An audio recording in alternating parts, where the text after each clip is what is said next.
get started. Okay, everyone, good morning and welcome to our 6th episode. So the 6th episode of the Boss Moms in Business. It's really been fun. For the last five episodes has been fun, and every episode gets better and better, and I don't expect anything less today. And we have tonight 4 boss moms who will be sharing their journey with us and inspiring us today. And I cannot wait to hear from all of them. So my name is Dr. Dorian Uso, and I'm a boss mom and one of the hosts for tonight. I also have with me Mrs. Murphy, Uchenna Mofunaya, aka Mrs. Murphy, and she is my co-host for tonight. We have 4 boss moms, and we will introduce them before we ask the questions. I've already spotlighted 2, and I'll spotlight the other 2 as soon as I can get them on. So you are all welcome. We're going to get started immediately. So Mrs. Murphy, the floor is yours. Let's get started. Okay, so welcome everyone once again. Thank you, our guests for today. We know we are going to be wild. We're going to run with different emotions. We are ready. Whatever you dish, we're going to eat it. Just dish it out. Awesome. So I can see our dear SD Lillian Uja. Good morning, SD. Good to have you online. So I think it's just one more person that is not online, but that's fine. We'll just go ahead, right? Yeah. Okay, yes, please. Yes, so, go ahead. Okay, so I'm going to be starting with our dear SD Lillian Uja. So SD Lillian, okay, I hope my network is stable. Okay. Yes. Hi SD. Good morning. Good morning. Yes, thank you for being online. Okay, so we would like to know your definition of a boss mom. All right, so fast.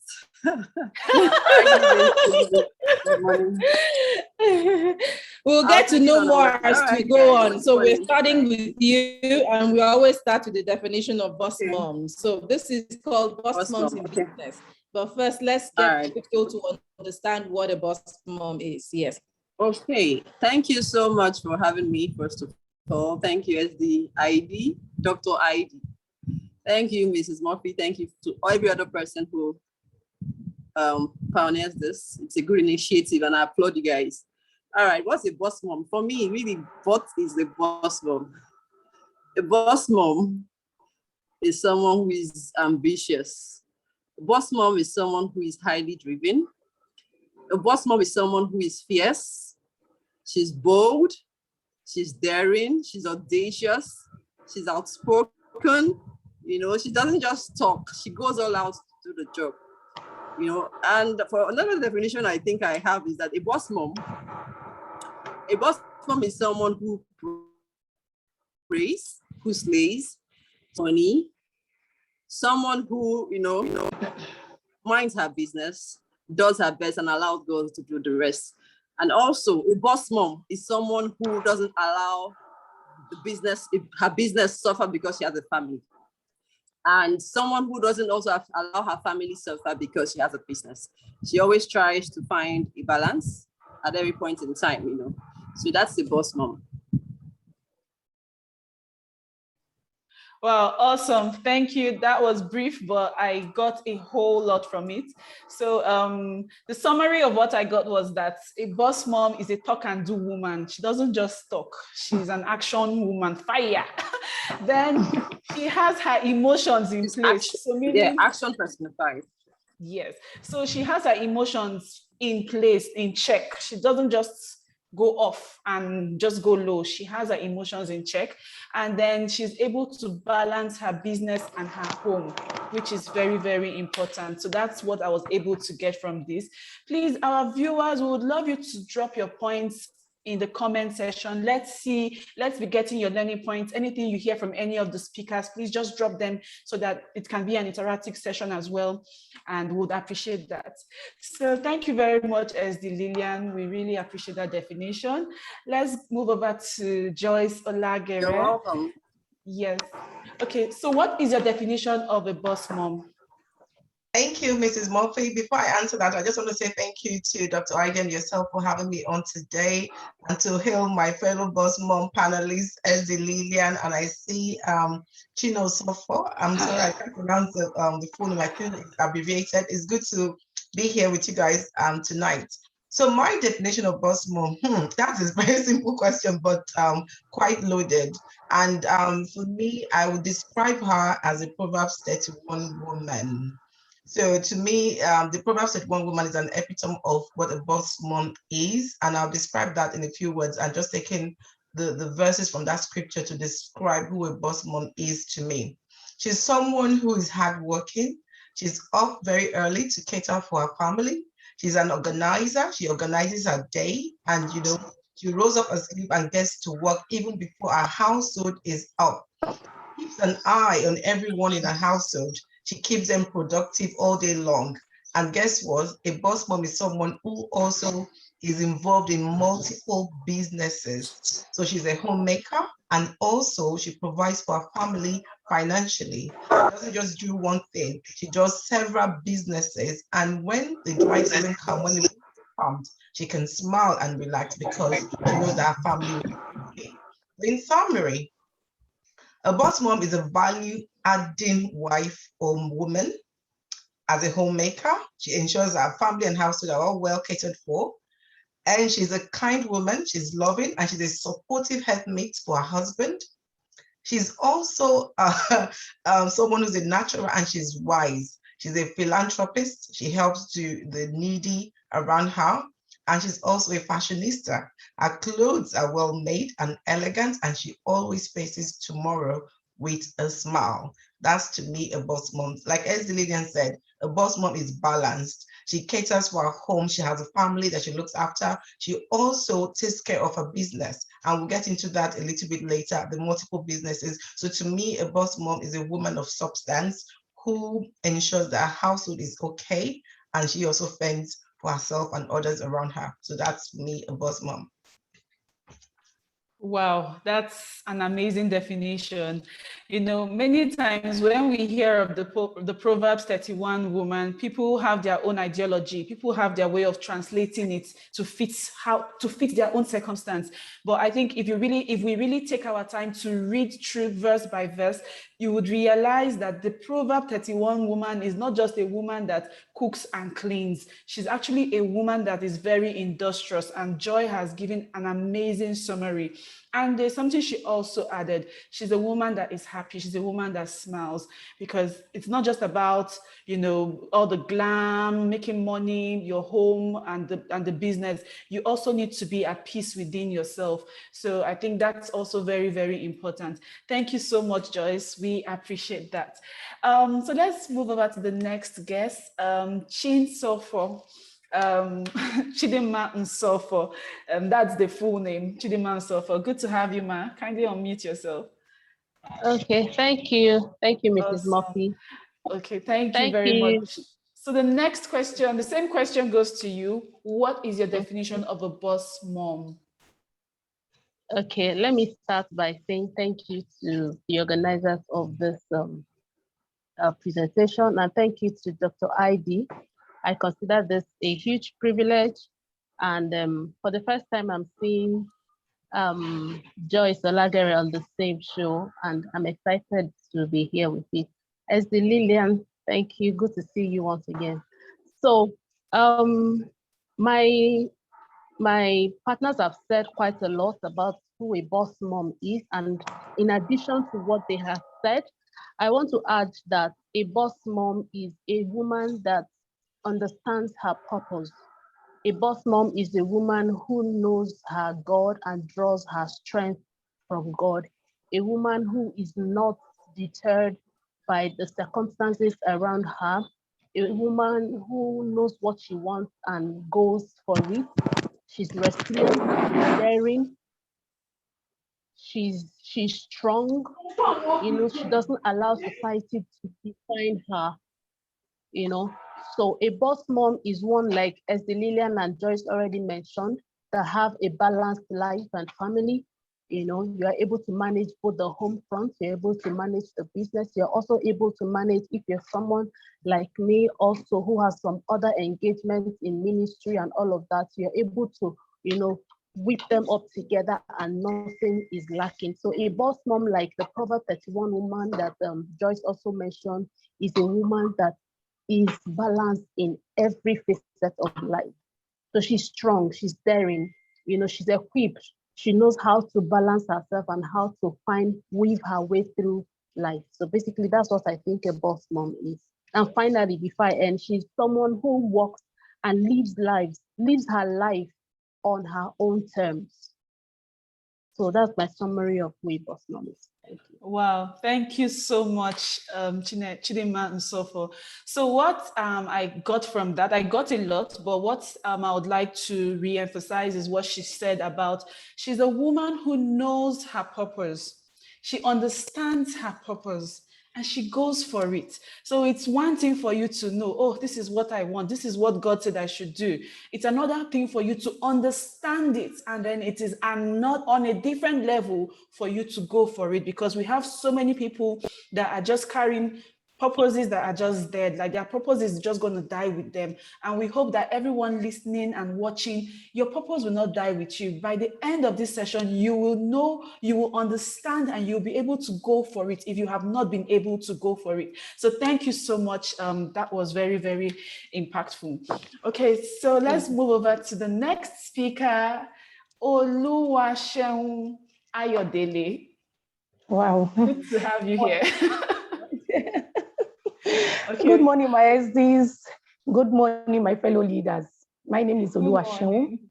Yeah, my name is Oluwaseun. I'm a Madam of 5 leader. And awesome. Thank you. Good to have you here. So the same question goes to you as well. What is your definition of a boss mom? A boss mom, to me, a boss mom is a woman who owns up to her responsibility and a great support to her family. That woman that works so hard, that is not scared of responsibilities, because a lot of women are just scared of responsibilities. Somebody was asking me, Iyabo, how do you manage, Oluwaseun, how do you manage to fend for your family all by yourself? A boss mom, in summary, is that woman who is able to take care of any responsibility that comes away. Yeah. Awesome. Thank you so much. That was a very short definition, but it made a lot of sense. She is a woman who is able to take charge and take care of any responsibility that comes her way. She is not afraid. She is bold. She is brave. She is ready for you to bring it on. Thank you so much, our dear guest. I'm going to hand over to Dr. ID.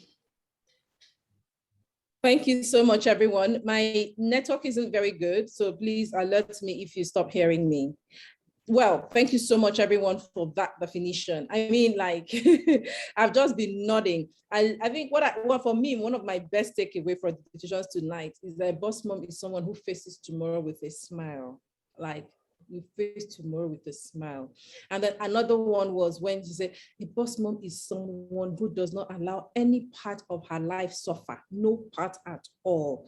You know your purpose and no part of your life is suffering. You're just confident. You accept responsibility. You're not a victim.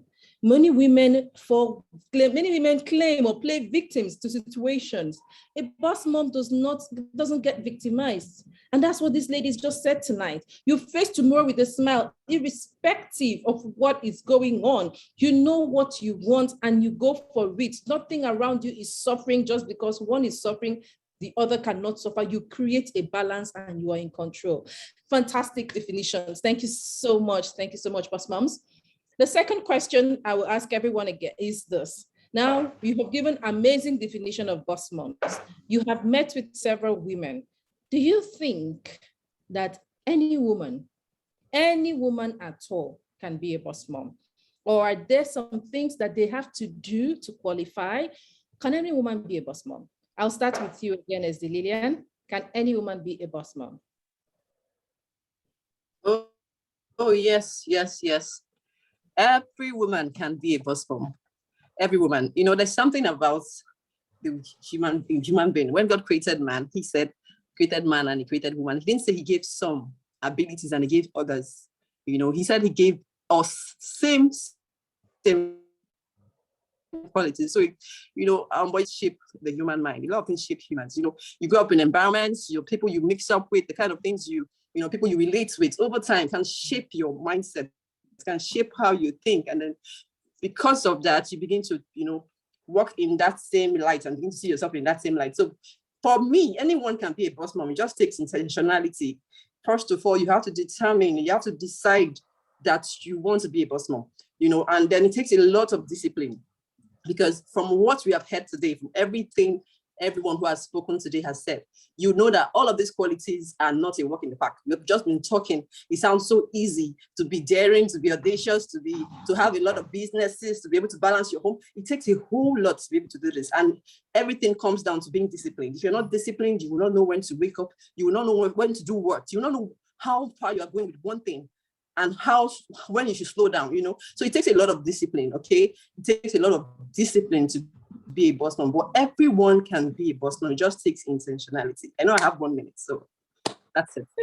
Thank you. Thank you so much. I love that. Every woman, please, woman, hear this. Every woman, you woman can be a boss mom.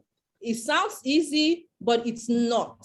You need to first decide that you want to be a boss mom, despite whatever is happening to you, and you need to apply serious discipline. Thank you so much, Lillian.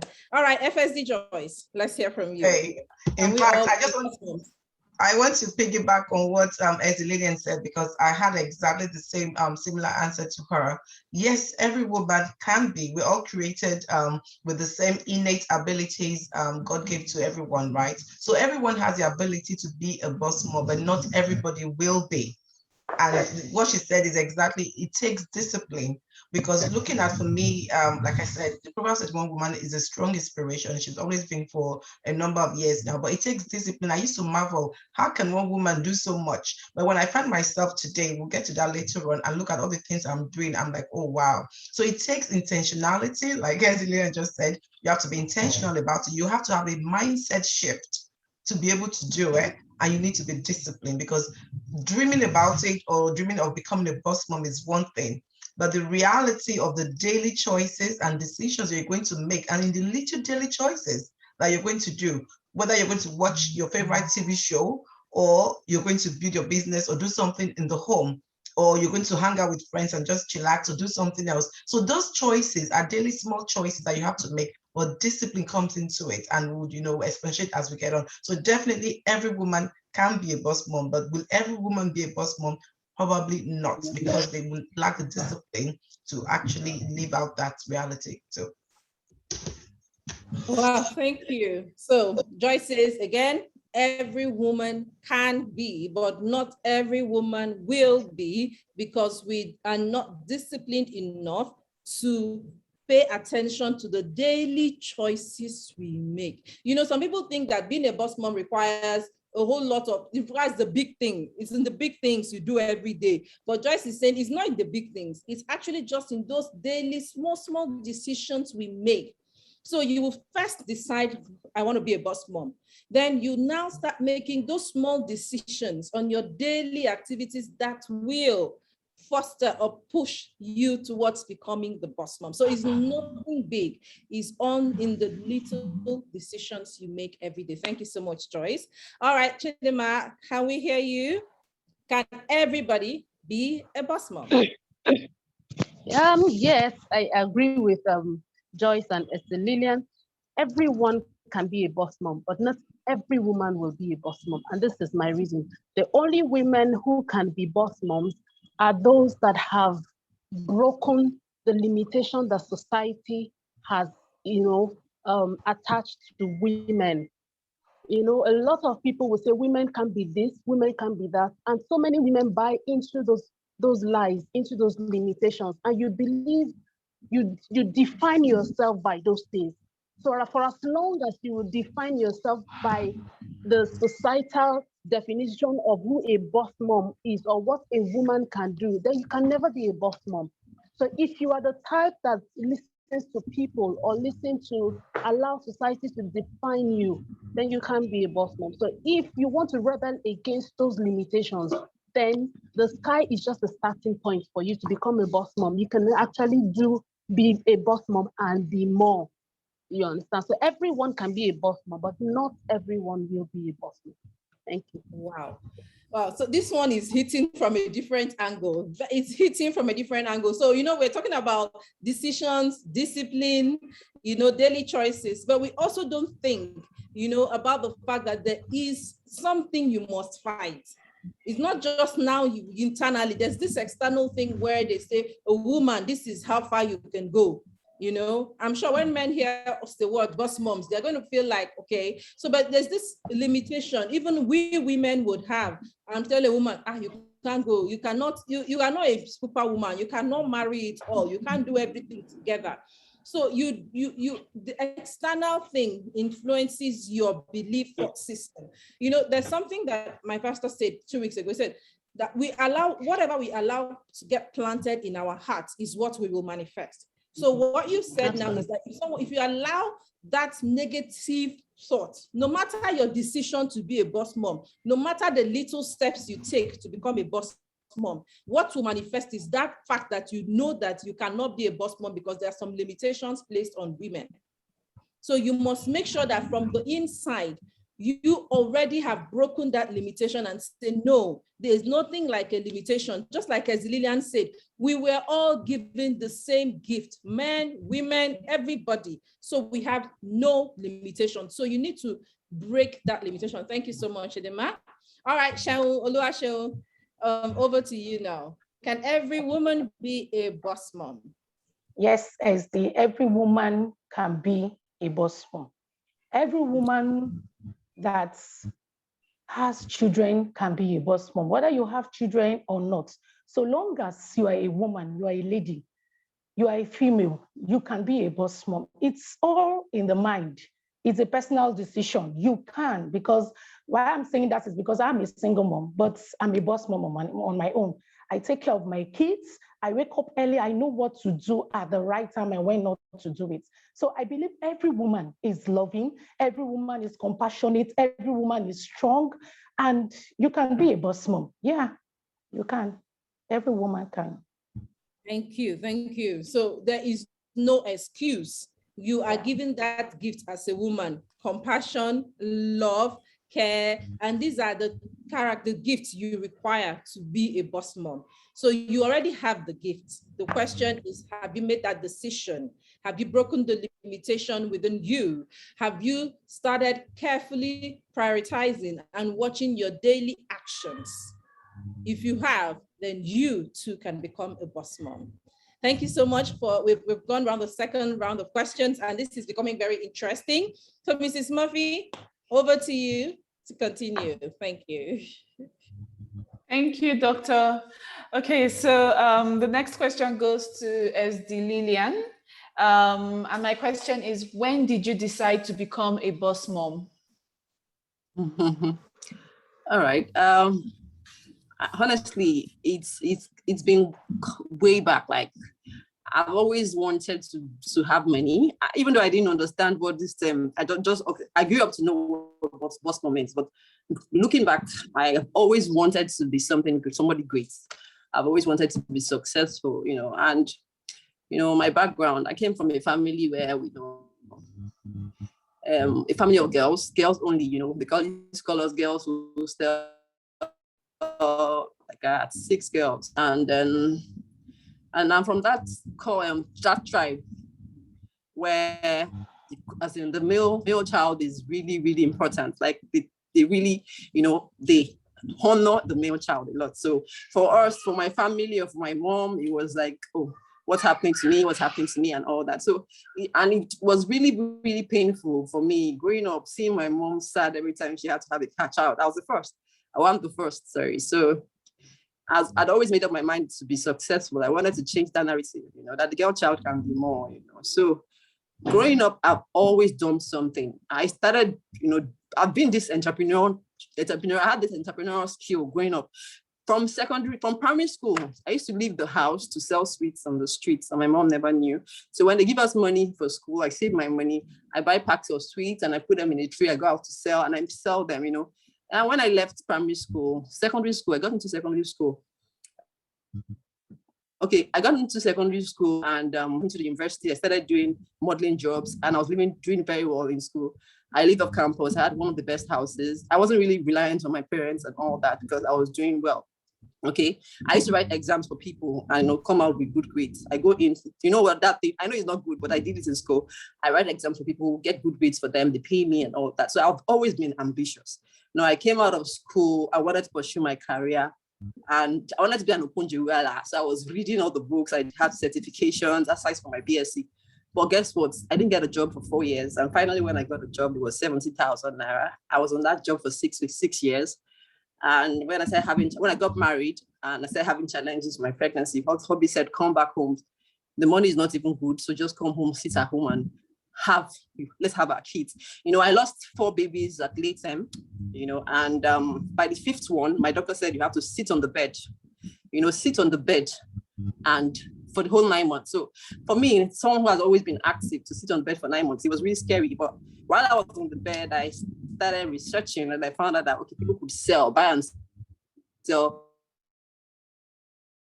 import things without traveling out of the country then. And I was able to build that 50,000 to 1.5 million by the 12th month. So for me, it was as if I was doing so well.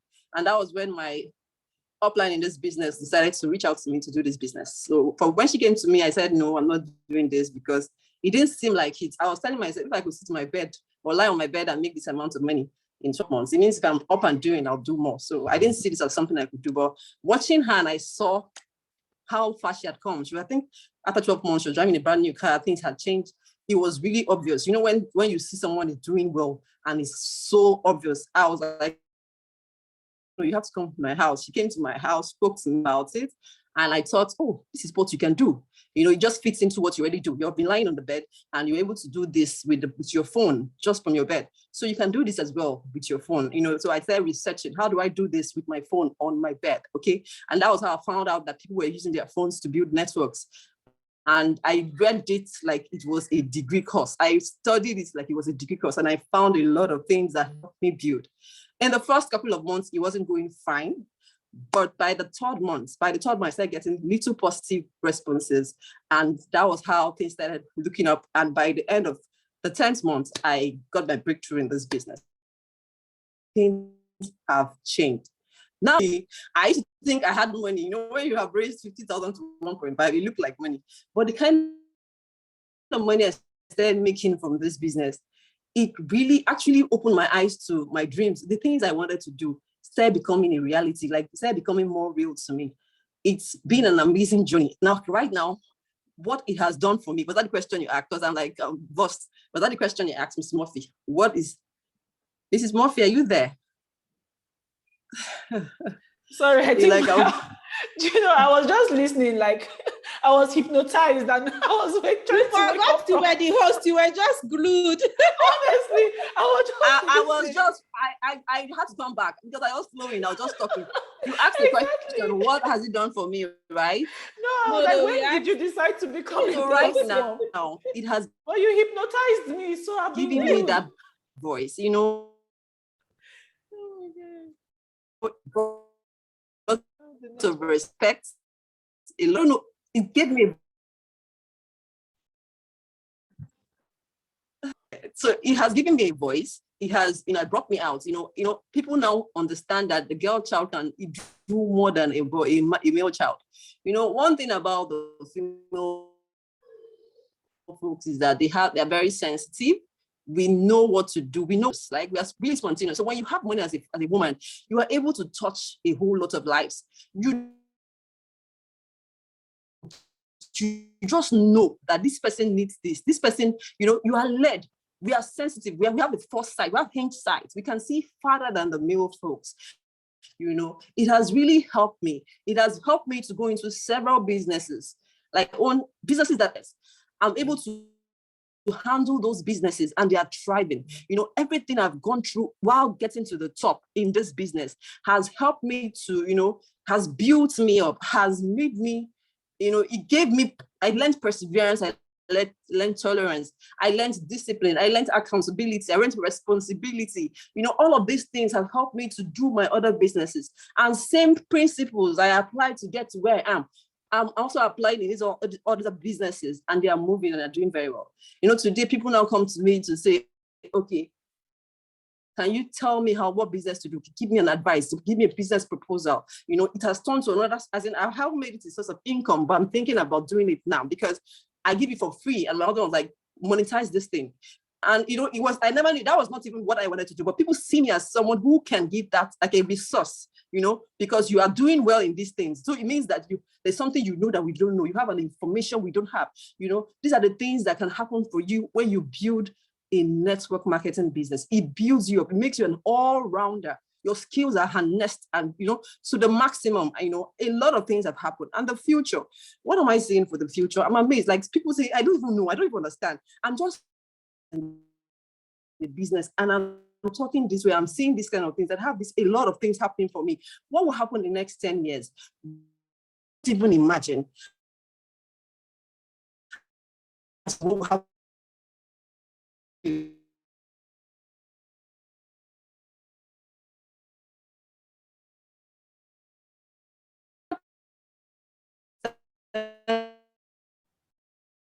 think the network is hanging. Is it from my end?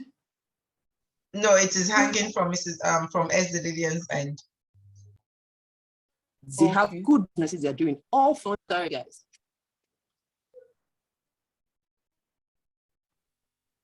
Okay. Ezzy Lillian was okay. We're actually struggling to hear you. I think your network is actually frozen at this point. Okay, I'm sure. Okay, yeah. So I'm sure she'll get back on board. I am very sure we got value. Can you hear me? She's here, yes. We can hear you. Go on, please. We can hear you, Ezzy. Where did I stop? I'm sorry, I didn't know you were not hearing me. Where was I?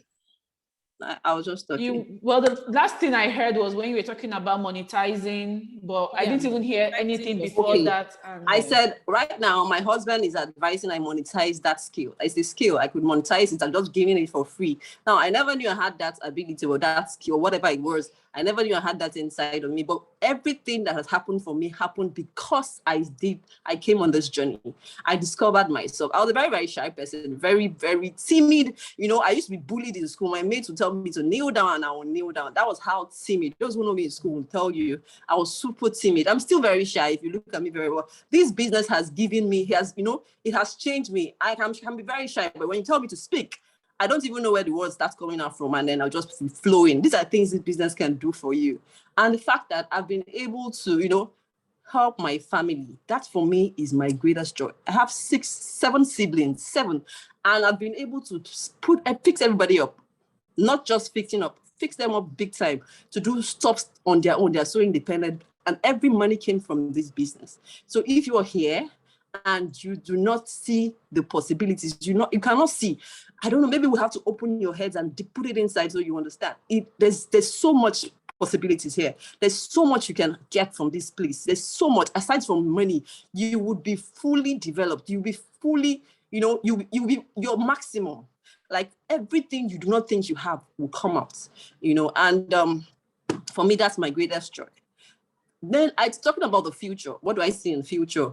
I can't even understand. As in right now, it's just 4 years in the business and I've had so much, I've been able to achieve so much. So I'm imagining 10 years in the business. It's so bright. As in my future is super bright. I'm imagining the things I'll be able to do. It will be family, it will be extended family, it will be immediate family, it will be the world. It will be reaching out to the world, reaching out people, a lot can be done here, guys. Thank you so much. Wow, thank you so much, Ezzy Zina. I'm saying Ezzy Zina. Oh my God, Ezzy Lillian. Ezzy Lillian. I think your spell worked on me because right now I'm in a confused state, but in a good, confused state. Like, I really gained a lot from what she said. It was really touching. And, you know, I'm glad that you have chosen not to be a victim. Many of the things you've been through in life at every stage in your life is what people use as their excuses right now. Oh, I'm the only, we're just girls in our family. Girls cannot do this. They see the weaknesses people have told them they have. That is what they are holding on to, you know. But I am glad that you decided to change the narrative of what the girl child should be. And I'm very sure that because of what you have done for your family and in your family, so many lives have been changed just by, because a lot of families that have all boys will also see that, oh, you can imagine this family of all girls are even achieving more than those of us that have, you know, all boys. So I really thank God for your life. And I'm also happy that you were able to, you know, to rise. You did not just stay on your sick bed. I know not everybody has the same type of strength, but I'm glad that you did not just decide to relax and be pitied. You know, you did not just decide to relax and be pitied, waiting for self-pity, for people to be bringing flowers and apples for you on your sick bed. You decided to start making your own millions. So thank you so much for sharing that. I really hope that a lot of women can learn from this story. It wasn't just an inspirational story to get us all hooked. It's actually a story to let you know that whatever you think is your excuse is actually what you need to push you forward. That is what you need. So if your story is that, oh, my husband left me, then let that be what you need to do to get you forward. If your story is that, oh, you do not have a child right now, let that be your story. We've seen different women on this platform. As Zina talked about how she was looking for a child for how many years, and she did not sleep. She did not sit down waiting. She started building her business. A lot of women here have shared stories of domestic violence and how they moved, stories of being sick and how they kept moving. One thing we are not allowed to do as women is to stand. We are not trees. We have to keep on moving. We move, as they say. So thank you so much, SD Lillian. Over to you, FSD Joyce. Okay, then your question is, when did you decide to be a boss mom?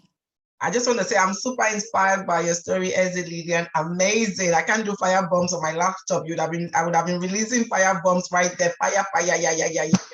Really amazing journey. Thank you for sharing that with us. And thank you for that summary, Mrs. Murphy. We are not allowed to stand as women. We must move. I love that. So for me, to be honest, from time immemorial, I can't really pinpoint the exact time, but the period was when I was in secondary school. I still remember when I was in secondary school, I used to read a lot of novels at the time. I read A Woman of Substance by Barbara Taylor Bradford. I can't even remember the storyline now because it's so long ago. Really long time ago when I read that book, but that title and that book has stayed with me for years. And I'd always fancied being a woman of substance because she had an empire. She was a businesswoman. She was business savvy. And I always wanted that. That book inspired me right there. And I remember leaving university, and there was a period of a gap waiting for law school because we didn't law school was full. We needed to wait for about a year plus. So whilst waiting for law school, rather than just chill, I decided I was going to open a hair salon, and I did, because I didn't want to be idle just waiting for a year plus to go to law school. I trained as a lawyer back in Nigeria. So I did that, and then I went to law school. After youth service, I came over to England, and the rest, as they say, is history. I decided while in secondary school that, you know, being dependent on anyone wasn't for me really an option, and being dependent on one job as well wasn't an option. For me, it was about, you know, I had that strong desire to just have more than one source of income. I've had that inspiration in me. And more so, like I said, the Proverbs is one woman is also a strong inspiration. She didn't do one thing. So I thought having one job is pretty risky. But if you're a boss mom, it means that you have multiple sources of income. And if one area is suffering, I could then rely on another area. So when I came here, I started working. I was doing buying and selling. I remember I would buy things and I was selling to my cousin in Lagos. She would sell and, you know, would return the money back. And I did that. I went into real estate. I did several things before this opportunity came to me. And when the time this opportunity came to me, I'll talk about that in a little while, but by the time it came to me, I was actively looking for a serious side hustle, for multiple streams of income that could match and surpass my my day job eventually, so I can buy back my time. So for me, becoming a boss mom is not being tied to a 9-to-5 job where I have to go to a fixed place every single day, whether I wanted it or not, for for the 40 years or whatever not. Fine, I like doing what I do now, but I don't want to be tied there. So for me, being a boss mom is about having multiple sources of income. I remember, I counted at least 5 different businesses that the Proverbs 31 woman did. She was into trading. You go back and check it out from verse 10 onwards. She was into real estate. She was into winemaking. She was a dressmaker and designer. She was into knitting, and she was a homemaker too. So for me, it's about, not having that limitation, but deciding, having that mindset shift that I can do more than just be a lawyer or an IT project manager. I can be more and I can do more. So I made that decision a pretty long time ago. Mhm. Wow, thank you so much, FSD Joyce. Okay, so when we say a woman of substance, that word alone summarizes it. A woman of substance. I've forgotten the dictionary definition. I can get my dictionary right now, but let's leave the dictionary. Someone that is of substance is someone that is wholesome. Like, you are not just empty. You are you keep on filling your cup. You're not just letting your water run dry. You keep on topping it up. You do not ever want to be referred to as in the past. You want to be known. You still want to be making an impact every blessed day. So that is my own understanding. And I really think every woman here should honestly go and read the Proverbs 31 woman. Just go back, forget the songs you listen to and, the sermons you hear in church. Go back for yourself and read it by yourself.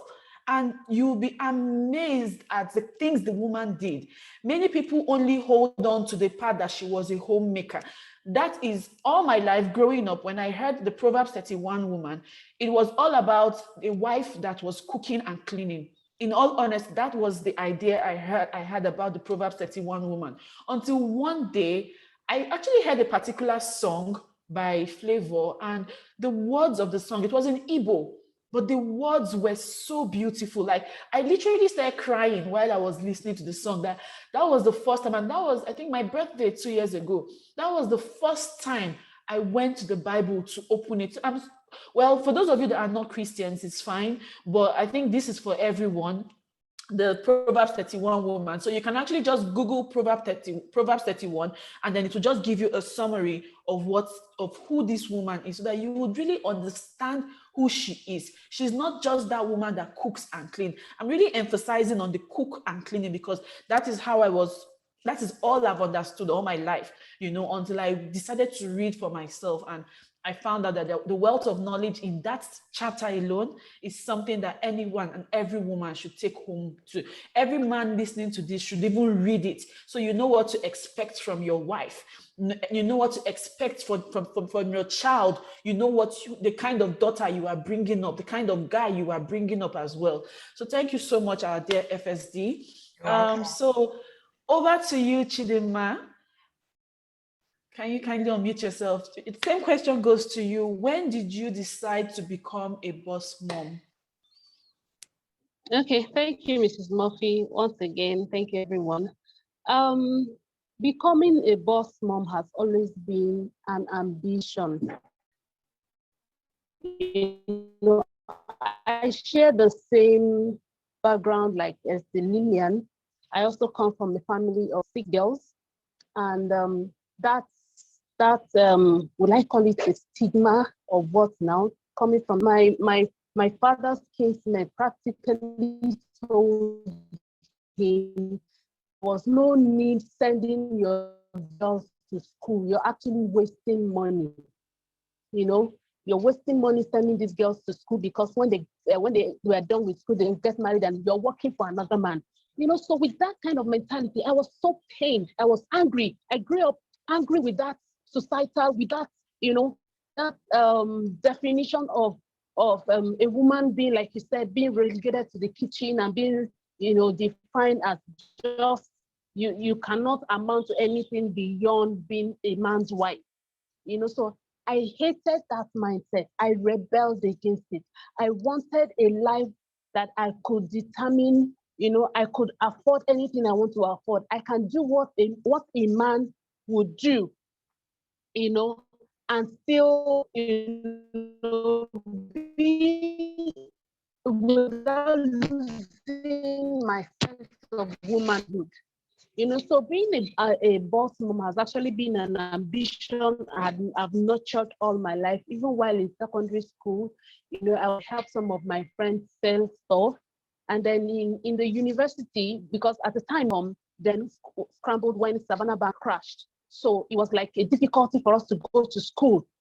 So upon getting into school, I started hustling for myself. I would sell, then I would go to Aba, buy some clothes, sell. When GSM came out, I got I got a phone from an uncle, and those kind of phones that you use rubber band to tie. I was using it to make calls in school. People would make calls and pay me. So I was using that to keep myself going. And I told myself that I would never be poor. I would never, allow that. I wanted to make my parents happy and kind of reward them that, see, the fact that you have girls is not the end of the world. It's not, so, but what I had in mind was to pursue a career in banking because I loved that corporate lifestyle. So as soon as I was done with school, before even my results came out, before I even went for youth service, I got a job in the bank. And that I have a repugnant hatred, a very strong hatred for societal definition and how people just relegate you to the background and say you can't be much more than this. When I got that job in the bank, a friend actually told, I heard a friend tell me that somebody told her that, is it the girl that Chidinma is doing in the bank? They couldn't believe that I actually got a customer service job in a bank without certificate, without youth service, without my degree certificate and my youth service. So everybody was like, how did she get it? I was on the customer service desk. That was how much ambition I had. That was how ambitious I was to get to the top. And then from there, I went on to serve, and I ensured that I served in the bank because I wanted to maintain, in order to pursue a career in the banking system. So because I felt that was one of the career opportunities that I could use to achieve that ambition of breaking breaking that poverty mentality, So eventually, I was in the bank for close to 12 years of my life, and I was okay. I actually achieved what I wanted to achieve. I had a lifestyle I wanted, but something was wrong. Something was missing, and what was missing was my family life was missing. Sometimes I could go days without even setting eyes on my children. I would have to, living in Lagos and working in the bank. I'd have to leave the house as early as 5:30. My kids would still be sleeping. I would leave them in the hands of a maid.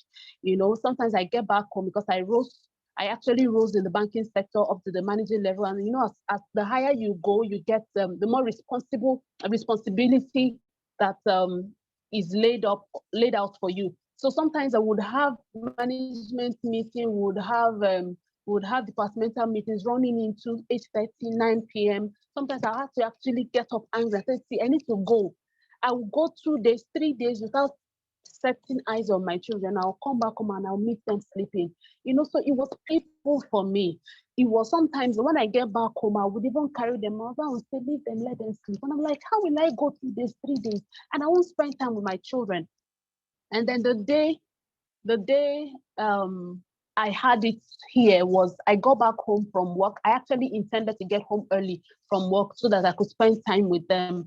So as I drove into the compound, my daughter was in my neighbor's house. So I went into my neighbor's house to pick her up. Okay, can we go home? After exchanging pleasantries with my neighbor, and I was talking with my neighbor, she said, Mommy, I'm not going home. I said, why? Let's go home. And then she said what hit me, and I can never forget it. She looked at me and looked at my neighbor and said, Mommy, I love you, but I love her more. My God, I've been hearing it, how that, as a career mom, you can lose your children, lose your family to a housemaid or to some, but I always felt it's not my portion, it's not my portion. I always felt that it can never happen. I provided everything my children needed. They were not lacking. Everything was okay. I felt that, that until that day, I could barely walk up to my house after she said that. I had goosebumps all over me. I cried that night. I'm like, this cannot be happening to me. When I told my husband, like, don't worry, it's just a child. But I didn't take that as a child's talk. So I went back. I started thinking that, you know what, as much as I love the banking career, as much as I love to be in the corporate setting, having a family and having growing children, I cannot, give up my family for my career or for my job. So I started looking for something else that I could do. And about that time, I stumbled upon this opportunity. And even when I stumbled upon it, I didn't think I could do it. I didn't think I could do it because coming from the banking sector, I felt network marketing is for people who don't have job, who don't have money, who don't have, I can't do it. I can't sell. I can't sell, I can't do this. So, but I love the product. So I started using the product. And then eventually, while using the product, in particular, something came up in the office. And I knew that it was an opportunity for me to take a walk. But it wasn't going to be easy for me to take a walk because even at some point, my parents were like, please don't leave your job. Don't go. If you leave, it's not going to be easy. But I knew that I can't continue like this. And then sometime in 2017, I took a walk from the banking sector after almost 12 years, given almost 12 years of my life. But between that 2017 and 2019, I still didn't settle down with this opportunity. I still felt I can't do this thing. So I ventured into some other business lines, went into trading, went into buying and selling. And I wanted to put that spice, but it just wasn't fulfilling for me. But I realized that the business that I was looking down on, the business that I felt I couldn't do, with the little effort I was putting into it, I was getting rewarded and I had all the time. As a matter of fact, after I lost my job, I was taking my children to school. I started taking them to school. Okay, sorry, let me rewind a little. The day after she told me that she made that statement, I decided to call the office sick, that I won't be early to work. So I decided to go and drop them at school. So as I was going to drop her at school, my daughter said something. She said, Mommy, please, can you be dropping us in school just like Tamilore's mom drops them and picks them up? Hey. And I said, okay, you know what? Just pray that God will give Mommy a better job or something better that will afford me this time. So after I left work, I started dropping them out. So you need to see the excitement. You need to see, they will come back in school. While we are going to school to drop them, it's a fun time for us because we talk, we gist, So this opportunity has afforded me the most important thing to me, which is my family.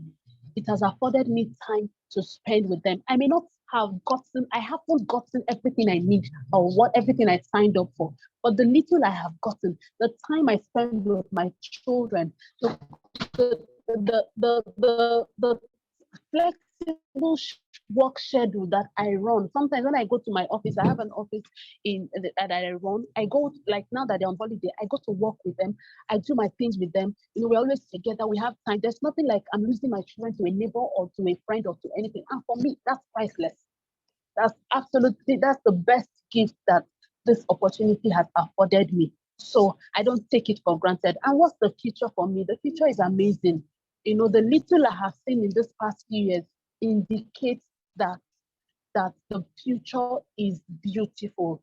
If I can give it, I haven't given it my best shot yet.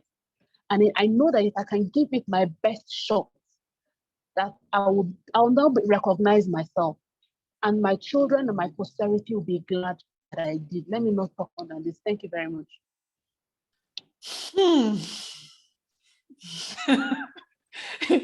When people make me speechless, it's as in very few people can make me speechless. Let me rephrase that, because I'm like a parrot, but like I'm struggling to find the words. But this now has made me understand even better your definition of a boss mom. When you talked about breaking the limitations of the society, the first part of what you talked about, how everybody just feels, it's normal for a woman to stay at home. She doesn't have to go to school why, especially the eastern part, where they feel, why are you training this woman for her husband? You know, and that's why they even charge so much on bride price, because they feel the father has spent so much money and all that. You know, I never really experienced that because I grew up in the north, so I have a different orientation about such things. But now I understand your drive, why you had to do what you did. But I'm even more excited now about the fact that you had a point to prove. You had proven that point, but now you saw something even more important, your family, and you decided to come down from that place you had put yourself. You wanted to make that statement, oh, look at me, the woman you felt or you feel cannot make it has made it. But you realize that your family was more important. You know, many people feel when they hear boss mom is about a woman full of pride, a woman that you know, that doesn't take nonsense, you know, a woman, there's this mindset they have of boss moms that, okay, maybe we're bringing women together to tell them, disrespect your husband, do not bow, don't do this, do not be submissive and all that. But we're a different breed of boss moms.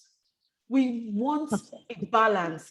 Family cannot be suffering while you're making money, while your business should not also suffer. You should be able to balance the home from all the definitions, you know, throughout the whole episodes and all. That is one thing every boss mom has talked about, balancing her home. You cannot have your children comparing you to your house help.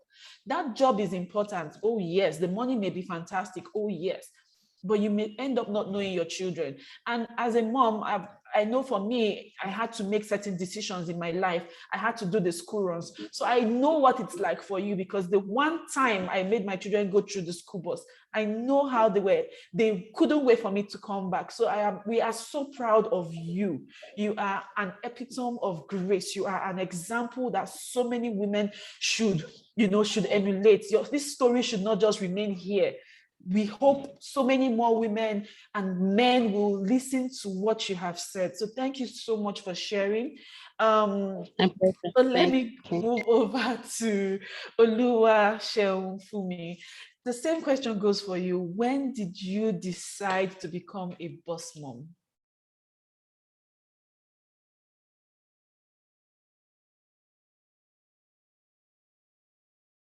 Please unmute yourself.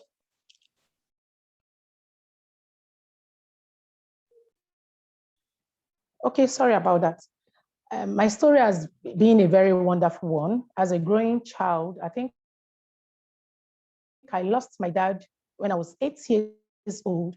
And when I lost my dad, because my mom was just, she wasn't doing anything at the time. Of course, a woman who didn't go to school, so she wasn't doing anything. She was all depending on her children. And I started doing phone calls. Then this MTN recharge card was on. I started selling recharge card, going to school. I gained admission into UST. I started selling recharge card, but at the time it was affecting my studies. So I have to get somebody to look after the business for me while I was paying her 5,000 naira at that time.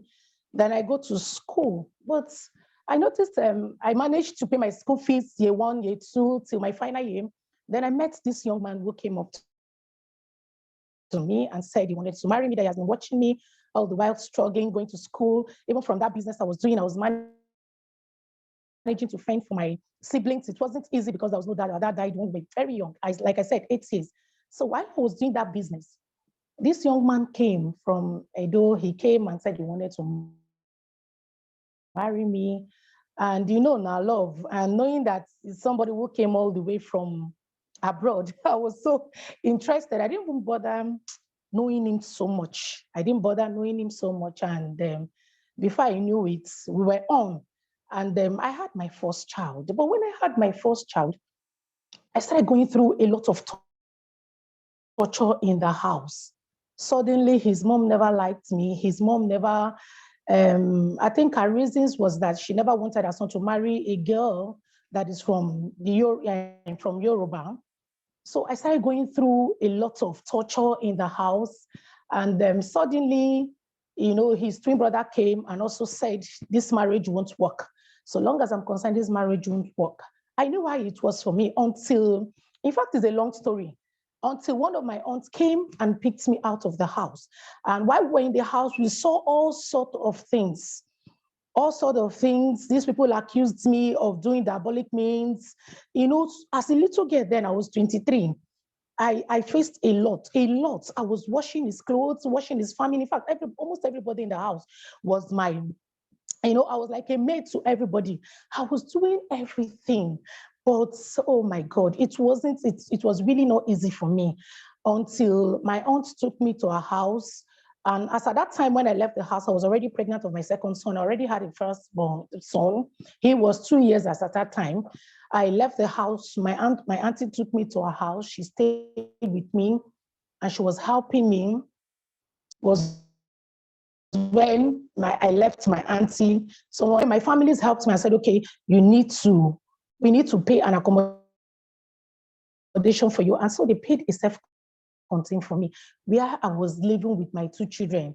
It wasn't easy. My little boy was 1 year as at that time. Then his elder brother was, I think, 2 years plus, while he was 1 year plus. The younger one was 1 year plus, a year plus. So it wasn't easy for me. Then somebody helped me. Somebody saw me on a day. I was carrying the little boy on my hand, and the senior one, the firstborn, I was holding him. Then the person saw me and said, Yapo, I saw you on the way. What happened? You were crying because actually there was no food.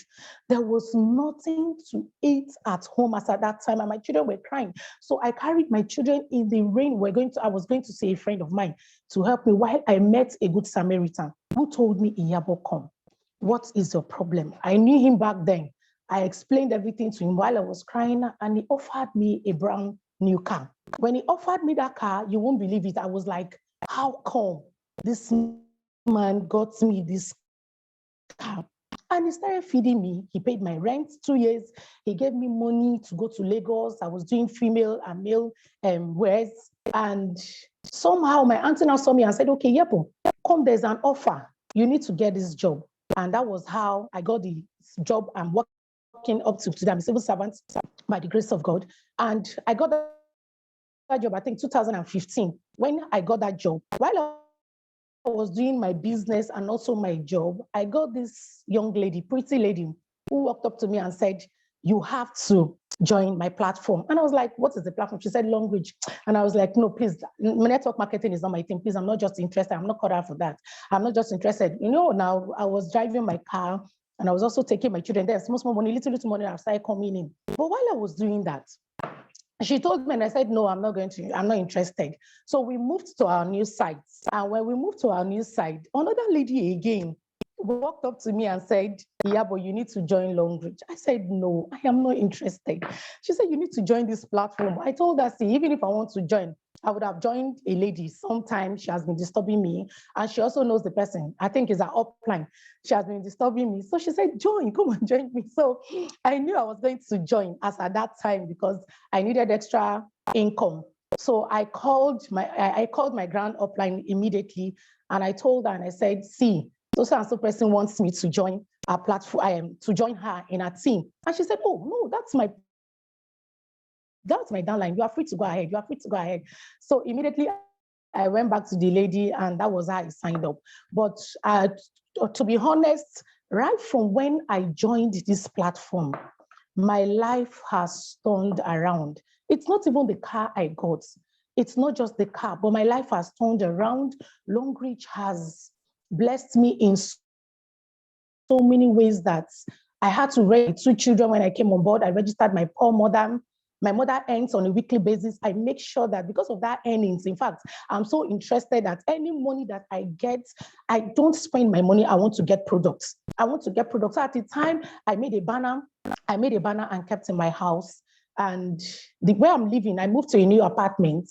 I talked to the chairman of the estate that said, please, I'm a Longreach member and I want to hang some banners on the estate, And he agreed and he said, yes, you're free, go ahead. So immediately I gave him a product and he was happy. And that was how it started. But just really before I knew it, people and customers sorry, people in the estates, my neighbors have been calling me, Iyabo, where are you? I need a product. I need Longreach toothpaste. Come and tell me about this product. Come and tell me about this product. That is how, before I knew it, I have over 6 banners in my estate where I live. I have 6 because it's a big estate where I live now. I have 6 banners, and in the 6 lanes, different people call me, please, we need this product, we need this product. And I tied one outside my estate gate. That is how passers-by, people who walk on the road, call me, please, I need a product. So it's been an amazing one for me. As I speak, I can conveniently pay my children's school fees without calling anybody. I can, in fact, it's not been easy as a single mom taking care of my 2 kids. I pay my rent, I make sure my children look good. I make sure I also look good, try my best to look good. It's not been easy, but God has been faithful through Longreach. Thank you. Wow, thank you so much. Thank you so much. I think this is the session of as in you guys have taken us to that state of like I really don't know what to say. Thank you so much for sharing your story. It's also an inspiring one. And I love the fact that, you know, you did not just decide to suffer. Many people are suffering. Many people, you know, we're not here to tell anybody to stay or to leave, but you all know where the pinch is. Every woman should aspire to have something for herself. Every woman should be able to do something. Every woman should be able to have something in her hand. That will make your decisions easier, because I always say it is better for you to live with your bags than to live in a body bag. You know, that's just what I believe every woman should have at the back of her head. Your children need to see you alive. So thank you so much, ma'am, for sharing. We know that so many people are inspired by your story. So I will be handing over to my SD, Dr. ID.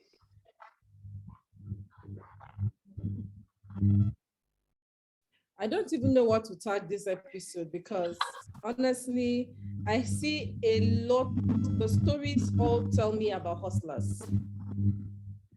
Like, it's like every woman here has hustled. Like, we didn't pick them, but they have hustled from childhood. You know, they have had bigger whys, and they have not just waited until they had their careers before becoming a boss mom. They started planning, setting down the foundation, laying the foundations and working. So I'm really, really excited. And, you know, as the Lillian and FSD Chidinma story, you know, the girls, you know, I'm not having to have all girls and people thinking, oh, you're not going to be up to something, and you prove them wrong. You know, in Chidinma's case, it was proving them wrong with her work. And then when she realized that her family was suffering, she stepped down, and now she found a network marketing business that helped her to create that balance, and she still proved. Like as the Lillian shared with us how, you know, despite all the negative things they said, those same uncles who thought that they were not worth it, you know, are the ones who are everywhere. And then in my FSD, Joyce is telling us how who just starts up a salon after university? Like, I mean, does not even match. You're in that part of art and you're looking at business, you know. So I am really impressed how every woman here, you could see that the decision did not just start because they became network marketing professionals. The decision was there, but network marketing professional helped them achieve, network marketing profession helped them achieve it. So thank you so much, everyone, for sharing. It's amazing. Now, FSD Chidinma and SD Lillian has already responded to the other part of the question. So I will be asking Shaun, I'm coming back to you. You've talked about it a little bit as well, but the other part of the question was when we wanted to really hear your boss mom journey. Like, when you became a boss mom, you know, how did it feel when you eventually was able to be in control? Like, okay, I'm in control. Okay, I think as Lillian has answered much of it. So now you're a boss mom, you're in control. Just tell us the story. Like, how does it feel? You've been doing different things to help you achieve that balance. And we believe that this same business that is connecting all of us right now, the network marketing business, is the business that allowed us to really like say we have arrived. We are boss moms. we have achieved that balance. So tell us a little bit, how really does it feel, and a little bit about, okay, so this is where I am right now. And in the next 3 to 5 years, in the next 10 years, where will you be? Where do you see yourself being as a boss mom? So please share with us, Oluwaseun. Let's start with you.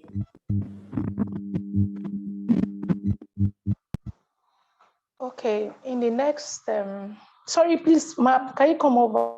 Can you come back again, please? Like, I think okay, I lost so you that are a boss question. mom. You are a boss mom now,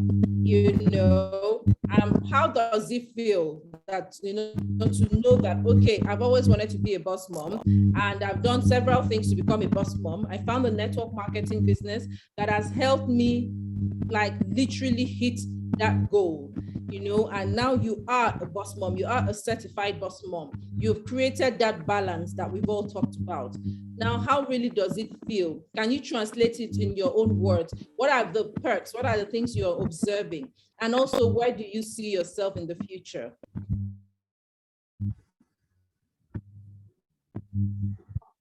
You heard me, right? You can go ahead now. Thank you, Ma, for that question. Yeah, I heard you, yes. Yes, Ma, I heard you.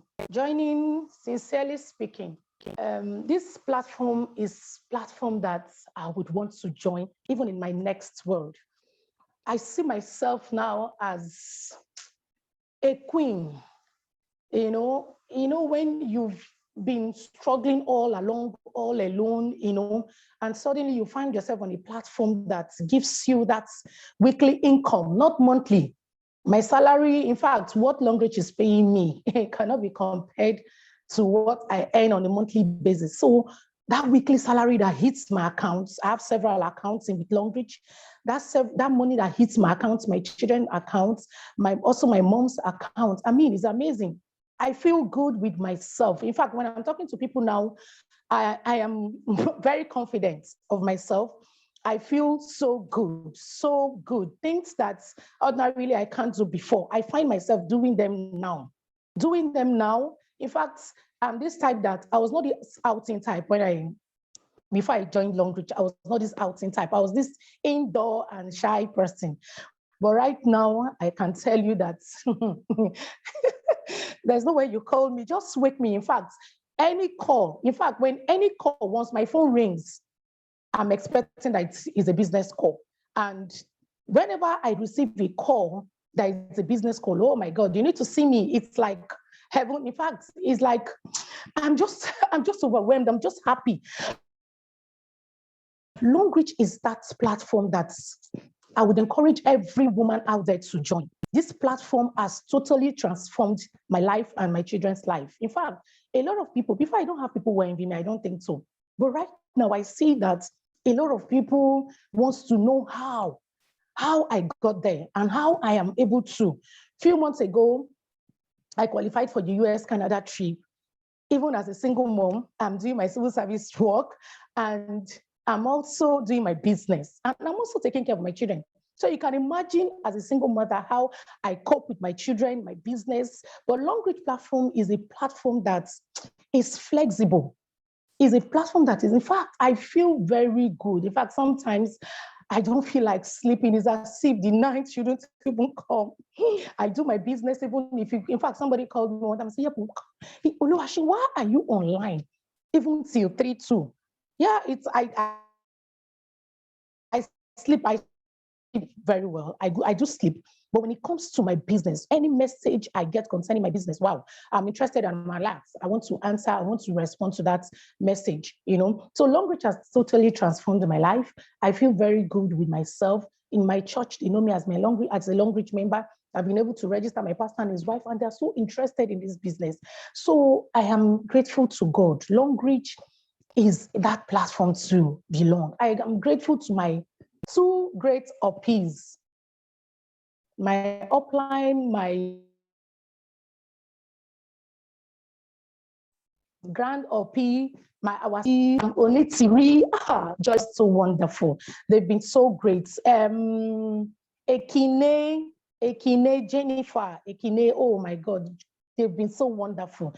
This platform has really made me to meet a lot of good people, people that ordinarily I wouldn't have been able to be talking with. But right now I meet them, I have their contact, I call them sometimes when I need to find out one or two things from them. So I think this platform has really exposed me, and I'm grateful. Thank you, ma'am. Okay, thank you so much. You just sound like you're exuding so much passion and excitement, you know. I mean, you know, you're not, some people complain like, oh, you know, I can't really do this business, so many people in the family, everyone, you know, but for you don't feel like there's any pressure anywhere. You're doing this, you're enjoying it, and why wouldn't you? So thank you so much for sharing. All right, FSC Chidima, let's hear your own side of the story. Dear boss mom, you're a boss mom now. You've worked hard, you've finally settled, you've hustled and hustled, you've settled on the network marketing platform, and it has helped you really fully attain the boss mom status. Now, how does it feel? What is like all the things, all those limitations? Thank you, FSD Joyce, for that. Yeah, breaking limitations episode. All those breaking limitations you've broken, how really does it feel? You know, and then what do you see in the future? What's the future holds? What are your future goals and all of that? Please share with us. Okay, thank you, SD. Okay, like I have reiterated in my past responses, the very first thing that I am grateful to God for this platform is helped me break that limitation of low self-esteem. Because of my background, because of that feeling of no worth, you know, you have this sense of low worth because you're a woman. You know, it had so much, you know, so much impact on me that I was unable to, you know, rise because I felt there's a level to which you can go as a woman until I started, you know, rebelling against those mindsets. So for the first thing it helped me achieve is it helps me build confidence. This platform has helped me, you know, pull or removed that veil of lack of confidence, lack of self-esteem.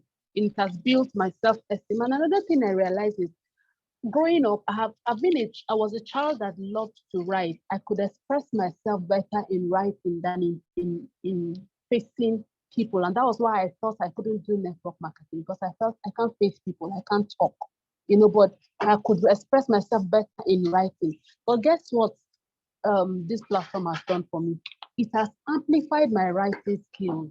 You know, sometimes when I even write, I'm like, when I read the things that I write, I'm like, is it me that wrote this thing? And then I also didn't know that I could write well enough until this platform gave me this business gave me a platform to write. And as I write, people will tell me, have you considered writing a book? Have you considered doing this? Have you considered? I'm like, oh, really?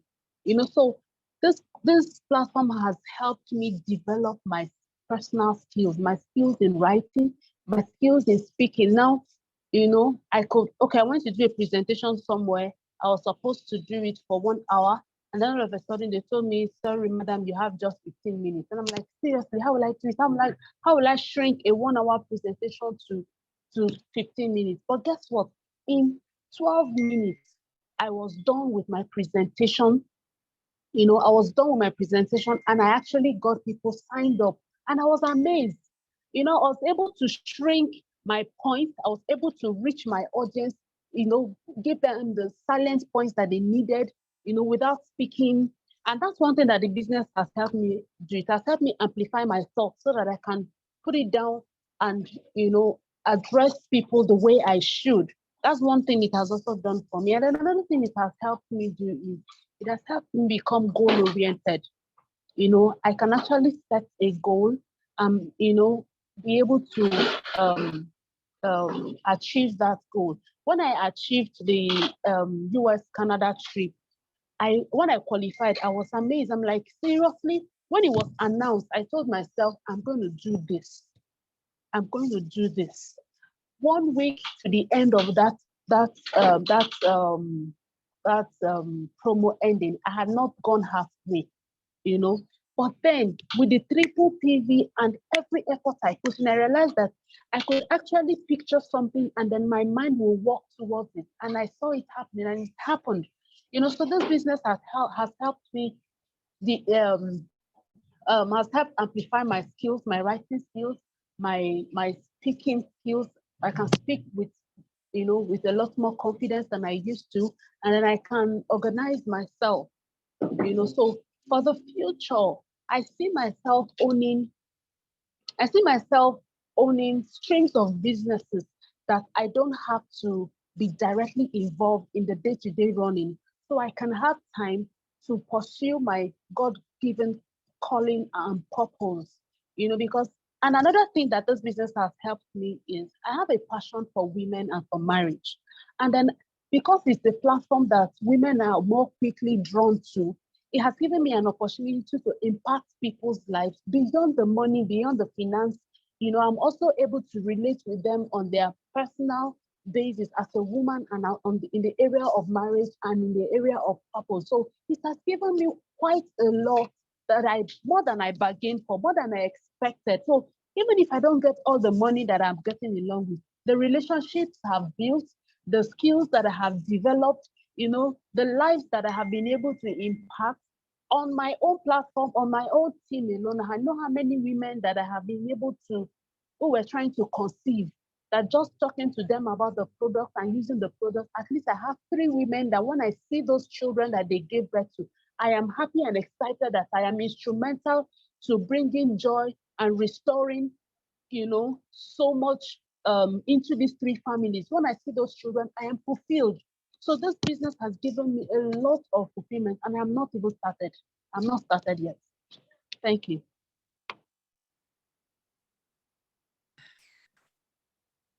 Thank you, Joy. Sorry, thank you, Chidima. Okay, so basically, right, you know, there's an aspect that just hits me. We've been talking about boss moms, we've been talking about creating a balance, you know, in the home, but we also forget that as a boss mom, you should be a leader of women supporting women. Women supporting women. So what she has just said is that she has had an opportunity to support and touch the lives of so many women. I mean, she's talked about personal development. I don't want to trivialize that, but the part that hits me was that touching lives. Imagine being a perfect women leader without having just to lead in church. You're leading so many other women to joy, to happiness, to becoming boss moms. So you're not just a boss mom, but you're leading other women to becoming boss moms, to achieving their joy, their fulfillment, you know, sanitizing their mindset. And I mean, it's fulfilling, really is fulfilling. So thank you so much, FSD Chidima. So we'll come to you now, FSD Joyce. I really, really want to hear the journey. Like, oh, you're a boss mom. We've heard how you became a boss mom. The network marketing platform has helped you become the perfect boss mom of your dreams. But now we want to know, we need to really understand the impact that, yes, you're a boss mom. Let's hear the impact of this boss mom status that you achieved, and you know what the future holds. Yeah. Thank you, Dr. IJ. So before I became a boss mom on this platform, what was my journey like? Because I need to put that context in order to tell the full impact. So before I became a full-blown boss mom via the Longlish platform, I had a career. I still have that career to today. I still work 9 to 5, but I was a career person who was wanting badly to become a full-time boss mom. I really wanted to have an exit plan from 9 to 5 eventually. That was my dream, to be honest. And my why, one of the biggest why, I waited 12 years to have a child. And just like Chidima was saying, I didn't want to be that mom who is tied to a 9 to 5 job, and then my kids grow up. I don't even have time to bring them up. I'm not involved in their upbringing. So I wanted a situation, because my journey was, you know, before lockdown, wake up early in the morning, head up to the city. I live in the suburb. My commute one way is an hour, 45 minutes on a good day, one way. So on a daily basis, I don't come back home till early as 6:37. So that was my routine. And, you know, my child was still quite young when I became a full-time boss mom via Longreach. So now, fast forward post the decision, I still have a career. I work as head of PMO in a global manufacturing company.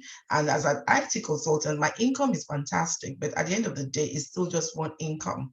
And for those who don't know, in the UK here, consultants, if you're an IT consultant, a contractor, if you don't go to work, you don't really get paid. They pay you very well, but they expect you don't have a pension, you don't have any of that. So when you don't turn up to work, you don't get paid. If you're off sick, you're on your own. If you take a holiday, you're on your own. I remember when my child was born, I decided to take 9 months off to be with her.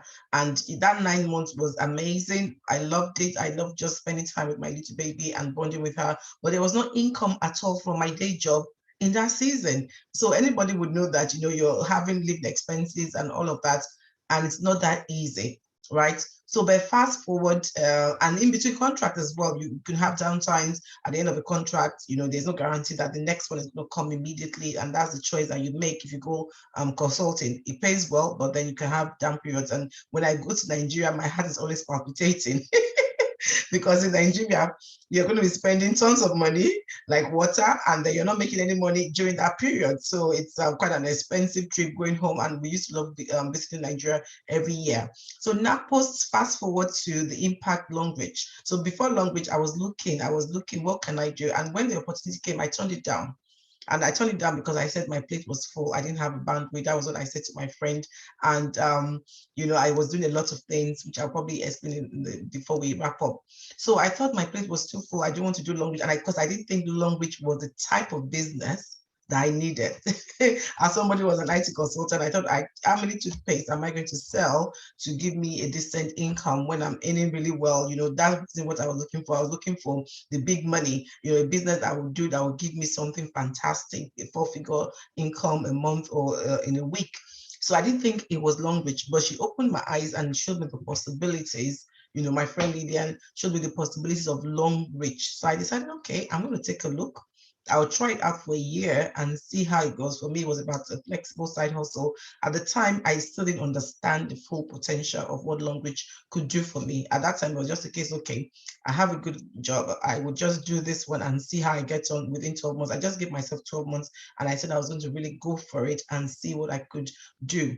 But today, I can tell you within 2 years, because I signed up with Longreach end of August 2019. I didn't really kick it off seriously, but because I had my daughter's first birthday in September following that, so I took some time out to do that. But in 2 years, I can tell you I have a business I run full time from home. I don't have to go anywhere to do my Longreach business. I don't have to go to an office. So it's providing me that flexibility to be with my 2-year-old who's going to be 3 this month. So I'm with her throughout the day, and I see her, and I can see that, I might not focus on her during the day because I'm working from home as well. But in the evenings, I'm there. I'm not getting home from work late. So that flexibility that is giving me is second to none. So I could resonate with Chidima when she was talking about flexibility with time, because that's my biggest why I need to exit 9 to 5. I earn weekly from this business, and sometimes it goes to 4 figures on a weekly basis in pounds sterling. I'm a stockist as well. So I also earn from my Longreach stockist business, which I also run alongside the main business. I also earn from the same efforts, and this is after my 9 to 5. I also earn in Naira weekly from the same platform. My mom lives in Nigeria. My husband's mom lives in Nigeria. I have siblings in Nigeria, that we have bills that sometimes we have to do in Nigeria. I don't always have to send pounds to Nigeria to sort that out, because money comes in weekly. We are Longreach from the same effort. It's almost like passive income, because the effort, I'm not even focused on the Nigerian leg. And with the same Nigerian leg, I qualify for 5 million car fund. So that's 5 million cash coming in there. That's just passive income, because the main account I'm focusing on is my top GB account. I'm also focusing, my daughter, I'm saving effortlessly for my little daughter. She's 2 now, and I can tell you, I personally haven't put money into her account since I joined Longreach. Myself and my husband, none of us have done that, because she's earning weekly from Longreach. Why? Because when I started Longreach, I also registered an account for her in her name, which is tied to her bank account, and every week she earns from Longreach. So imagine, I've started saving for her when she was 1 till whenever. So that savings is just there effortlessly. And I love what Chidima said about impact.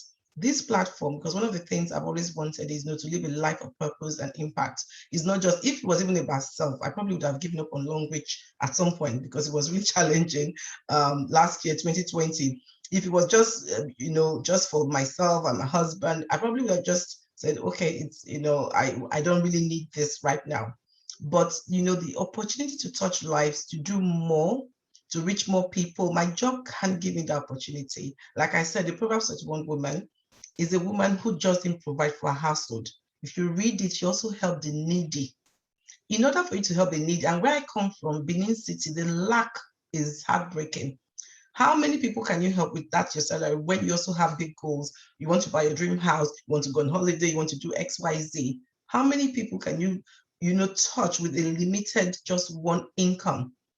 No, but this platform is giving me the opportunity to directly touch lives by just giving them handouts or empowering people. And even the people I don't even know, I'm coaching, I'm a mentor now to lots of people. People look at me, the other day we had the award and I was like, is this me? And they keep telling me, oh, Joyce, you inspire me. And I'm like, I'm just doing Long Reach at the best way I know how to do it. And is inspiring people, is impacting lives, those within my network and those outside of my network. So for me, you can't buy that. That's impact. That for me is living a life of purpose and impact. Both the people that also work for us do different things. They write to me sometimes, I'm like, what? Without Long Reach, I will not be touching this person. Like the person that does flyer for my team. And he sent me a sweet message the other day. I was like, whoa, this is impact because I'm doing Long Reach. I'm able to also touch this person's life indirectly because of the business I pass on to him. So my job is good and I like it, but for me, I can take time out without the job and not lose sleep over it. I can be in between contracts and not, be panicking of thinking, oh my goodness, I'm in between. And my husband is incidentally a contractor as well. So there are times both of us might just be out. That happens quite often. And we rely on our savings, but with Long Reach, income will still be coming into this home, whether our day job is going on or not. So that flexibility gives me peace. The ability to touch people that my little daughter is earning. I can go on and on about Long Reach. The personal development is real. I can tell you that I've become a better presenter. My skills are being enhanced and I cannot even downplay because the last role I took, I could not have taken that role 2 years ago or last year. The last role I took this year, when it came, I almost turned it down even because I was like, whoa, I can't do head of this because I like to just go in and do my thing, but I had to be managing lots of people who were way more experienced than myself. Why was I able to do that job? Long Reach. And that's just the 100%. There's no doubt. I'm not trying to overhype it or whatever. It's just the bare truth. There's no way I would have stayed at that job because I interviewed for a different role. And then the person that role became vacant because somebody went sick. And I interviewed for a role on Monday, turned up, it was a much higher role that I was due to do. I could have quit. I didn't because Long Reach has taught me leadership skills because I'm a leader of leaders. I'm mentoring and coaching people who are more experienced than me in their careers because of this platform. So I can't even begin to tell you the impact that Long Reach is making in just 2 years. And when we think about the future, like Lydia was saying earlier, when you think what you've done in just 2 years, and I don't even talk about the qualifications and all of that, I don't want to over egg it because in 2 years, in just one financial business year in the UK, at least £55,000 of incentive qualification. This is outside of the weekly earnings plus 5 million naira. To put in context, the exchange rate as of today is £1 to 724 naira. So in a year, what Long Reach has provided is over 40 million naira in incentives alone. That is great for someone who only started 2 years ago with no network marketing experience. So when I look forward to the future, I know I can do more, and I know that I'll be able to help people to achieve their goals and their dreams, touch more lives, and also live my dream life and not to be tied to a job. For me, it's like exit 9 to 5 soon, by God's grace. So that's what I'm looking forward to, being able to do my Long Reach business full-time and other businesses. I'm into real estate as well and other things I want to do in the future. So I see that the future is bright. The people I've met on this journey, the impact it's had on me is just amazing. I can go on and on, but for sake of time, I'll stop here. Wow. Wow, thank you so much. Thank you. And so as Lina just said, bust our head, like literally, we've talked about the impact, we've talked about the personal development. I mean, I think I am overwhelmed when you said the people management, that role, the managerial role, is a lot of things we underestimate. If you successfully run a network marketing business like the Longreach business, you will be a fantastic manager. You will know how to manage people, organize yourself, like Chidima said, be a fantastic organizer. And, I mean, the fact that you are earning in different currencies from the same effort is fantastic. Thank you so much for sharing all that impact. And I mean, you can sleep well at night in between contracts. You can sleep well at night if you decide to take 3 months, 6 months off. You are not panicking. You're not eating into your savings. Like, you just like, okay, you know what? I'm taking 3 months off. And I mean, I love that kind of life. I love that kind of life. So thank you so much for sharing. SD Lillian, are you there? I know you had shared a little bit of the same impact, but we need to hear more of this impact from you. Please, please, please tell us, like literally, now that you are a boss mom, give it to us. What does it feel like? How do the people around you see you? And then of course you've talked a little bit about the future, but let's hear the boss mom part now that you're a boss mom. Hey guys, I've been very inspired. I've been inspired by everything I've heard today, and it's like it's like your own story doesn't even make sense when you hear people's stories. Anyways, guys, now that I'm a boss mom, it's really fulfilling. It's fulfilling to be able to see yourself. When we dream, those days when you dream of being something, you never know how it would play out, but you just know that this thing, I want to be like this. I want to be like this. I want to be this person. And then today, see yourself, actually, because I'm not where I'm not yet there, really. I have big dreams. I always tell people that I'm a girl who has big dreams. I'm not there, but I can see myself getting there gradually. And guess what? The fact that I've been able to succeed here gives me a lot of confidence. Like, it gives me a lot of confidence to delve into any sector. Like, there's nothing I cannot do. I don't see myself like I cannot do anything. I can do anything. When I talk, people will say you're too bold. I wasn't this bold. It is success that begets boldness. It brings it out. It makes you confident. It makes you audacious. You talk and you go out to achieve it.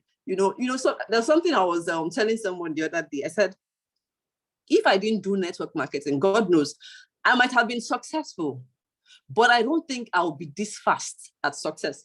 Maybe it would have happened in 25 years, maybe when I'm old, and I won't have been able to achieve these other things that I'm doing currently, and for me, another thing that I find that I love to do is I'm passionate about ministry.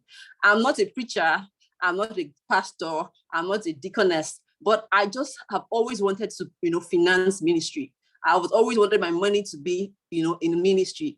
But how would I have done it if I didn't have money? And we're not talking about small money. We're not talking about 5,000, 1,000 naira. We're talking about big money. They don't have to call for donations. You know that this needs to be done. You will go out and do it anonymously.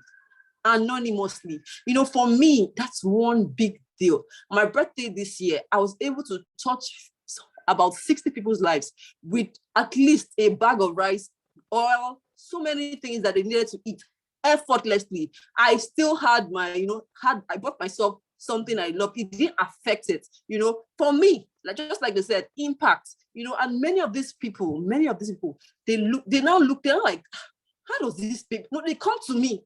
I don't even have to talk about my business. They come to me to say, what is it you do that has helped you? What is it you do now? I want to know. I don't even have to market my business. I tell people that I don't even talk to people about this business. My lifestyle, markets the business. I don't talk to you about business. You will be the one to ask me, what do you do? And how do you do it? A lot of things. Psychology. I didn't learn psychology in school, but right now I can talk with you and I know what to say to get you to ask me questions that will make me talk about my business. For me, our business is an all-rounder. It has made me I don't know. A lot of things I know, a lot of things I can do, I have learned on this platform. How is the future going to look like? I don't know. Honestly, I can't say, but I know it's going to be great. I've always wanted, I'm a brand. I know I'm a brand. That was, I want to be a brand. No, I don't want to be a brand. I'm a brand already. Lilian Uja would make, as in ring a bell everywhere in the world. That is the level I want to get to. You know, sometimes when I'm discussing with my husband and I'm talking about business ideas, and you would be like, you've come again. There's always one business idea. I have a book where I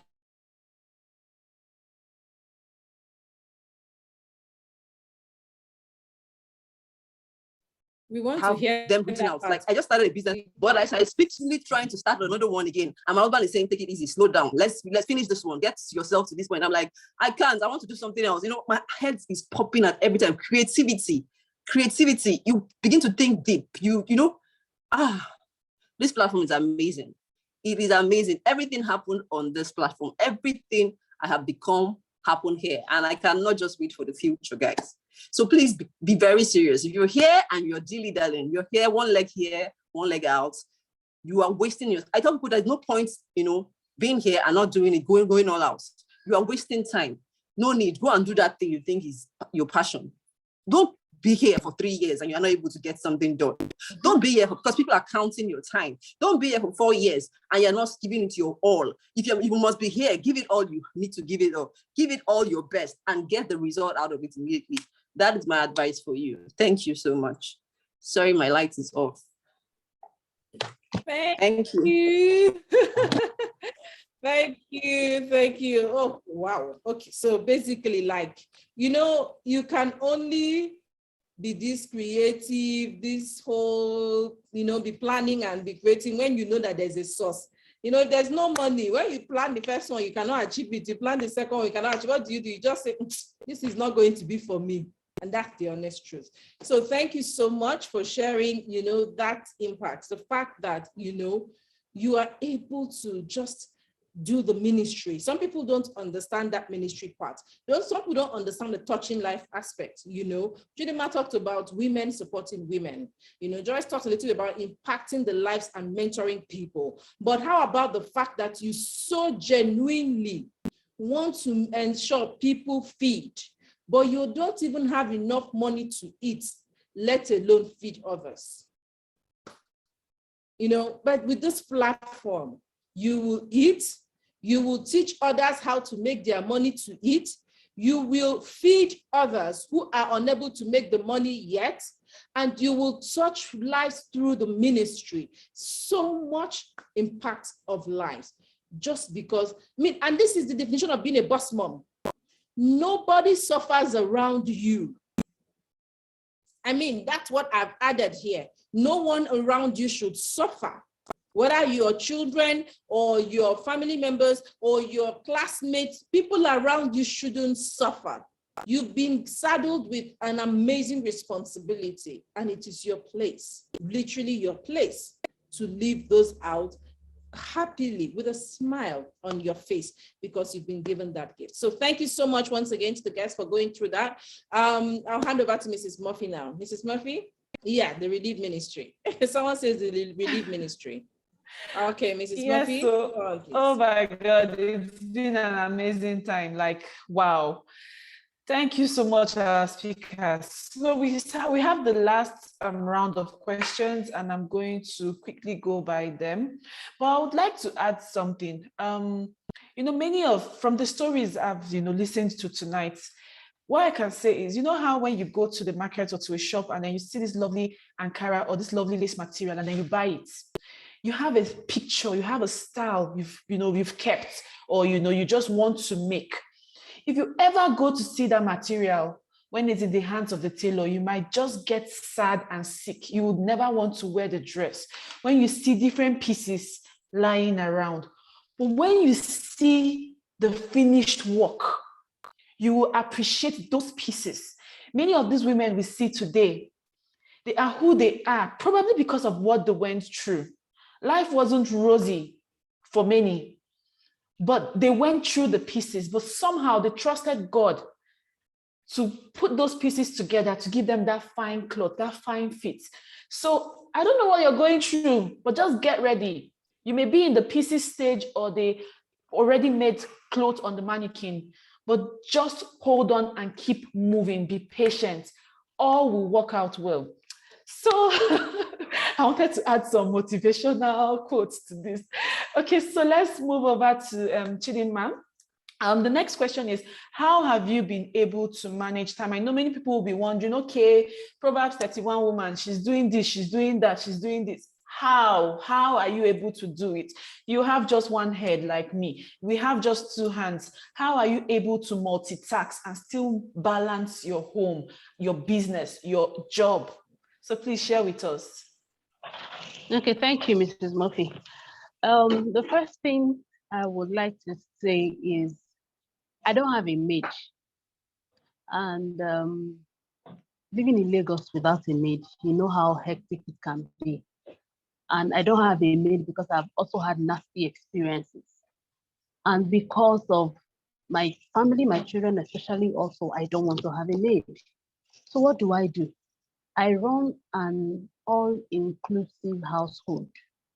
By this, I mean everybody does something, because at the point, sometimes you need to see my picture in 2018, 2017, when I was, before I even got serious with my business, I was doing everything myself. I wanted to make sure that, okay, my house is clean, this. I was running mad. I was looking like a HIV patient, But then what I have come to learn is I've learned how to outsource some of the things that for me, I love to make my children's hair. I have two girls and a boy. For my girls, I love to sit down and make their hair. But I realized that time I will sit down to make their hair, I will miss a lot of calls. I can do that 1-2 hours, sometimes even 3 hours, because I would have to loosen their hair, wash it, dry it, then sit down and start matting their hair. Like, I can, outsource this thing. Then I decided to be taking them to the salon. Then I realized that when I take them to the salon, I still sit down there and wait for them. My time is going, even though I'm able to do some things on the phone. But what do I now do? And thank God for my platform that I can actually earn, money that will help me out. So what I do these days, I get somebody to come over to the house. So I'm not afraid of my children being left in the salon, without anybody to, because I can't be there. So somebody comes to the house, make their hair. So I outsource. Currently, I am thinking that, okay, my stock is short. I have to get someone to manage so that I can have time to, because I'm becoming confined to, I need to step out. And so I run an all-inclusive household. My children, as young as they are, they clean their rooms, they mop, they do everything that they need to do. I just do the cooking. Then I also basically plan my time. I do my cooking, my bulk buying. I bring out the weekend in the month. I do my bulk buying, bulk cooking, store up everything. And everybody understands that mommy is busy, so mommy needs help. So first of all, planning is priority. You need to plan your time. Then sometimes you need to spoil yourself to rest, and rest. I have a slogan, and that slogan is I cannot come and die. You understand? I cannot come and kill myself because I'm running business, I have children, I have this. And I told myself that by the time I am 50, by the time I am old, I hate to see women looking 10, 15 years older than their husbands. I don't want that. So I am making sure that I live healthy and then I look good such that by the time we bring out my husband in the next 20, 25 years and bring me out, I will still look younger than he is. I don't want to look like my husband's mother. So I plan my time, I rest when I need to, and I try to, plan. Basically, planning and prioritizing is my mainstay in running my business and balancing my life. Thank you. Wow, thank you so much for sharing. Thank you so much for sharing. So one thing everybody should take home is that your superwoman cape does not mean that you have to lift everything by yourself. You can also delegate. Yes. You can delegate, find help. Don't try to do it all and overwork yourself. You know, we have so many women that, you know, they would work, and at night they're very tired. So the husband is touching, you cannot move, you just, like, everywhere is suffering. Meanwhile, you're very active, you're doing everything. Superwoman that is not super in the other place. So we all have to be super moms in all aspects of our life. And delegating is a very, very, very important thing, no matter how passionate you are about that particular thing. Like what she said, she loves making hair. You know, I was also there. I loved making my daughter's hair. I never really wanted anyone to make their hair, because growing up in the north, you know, those women will put you in between their leg and you'll be perceiving so many things. So I was like, no way.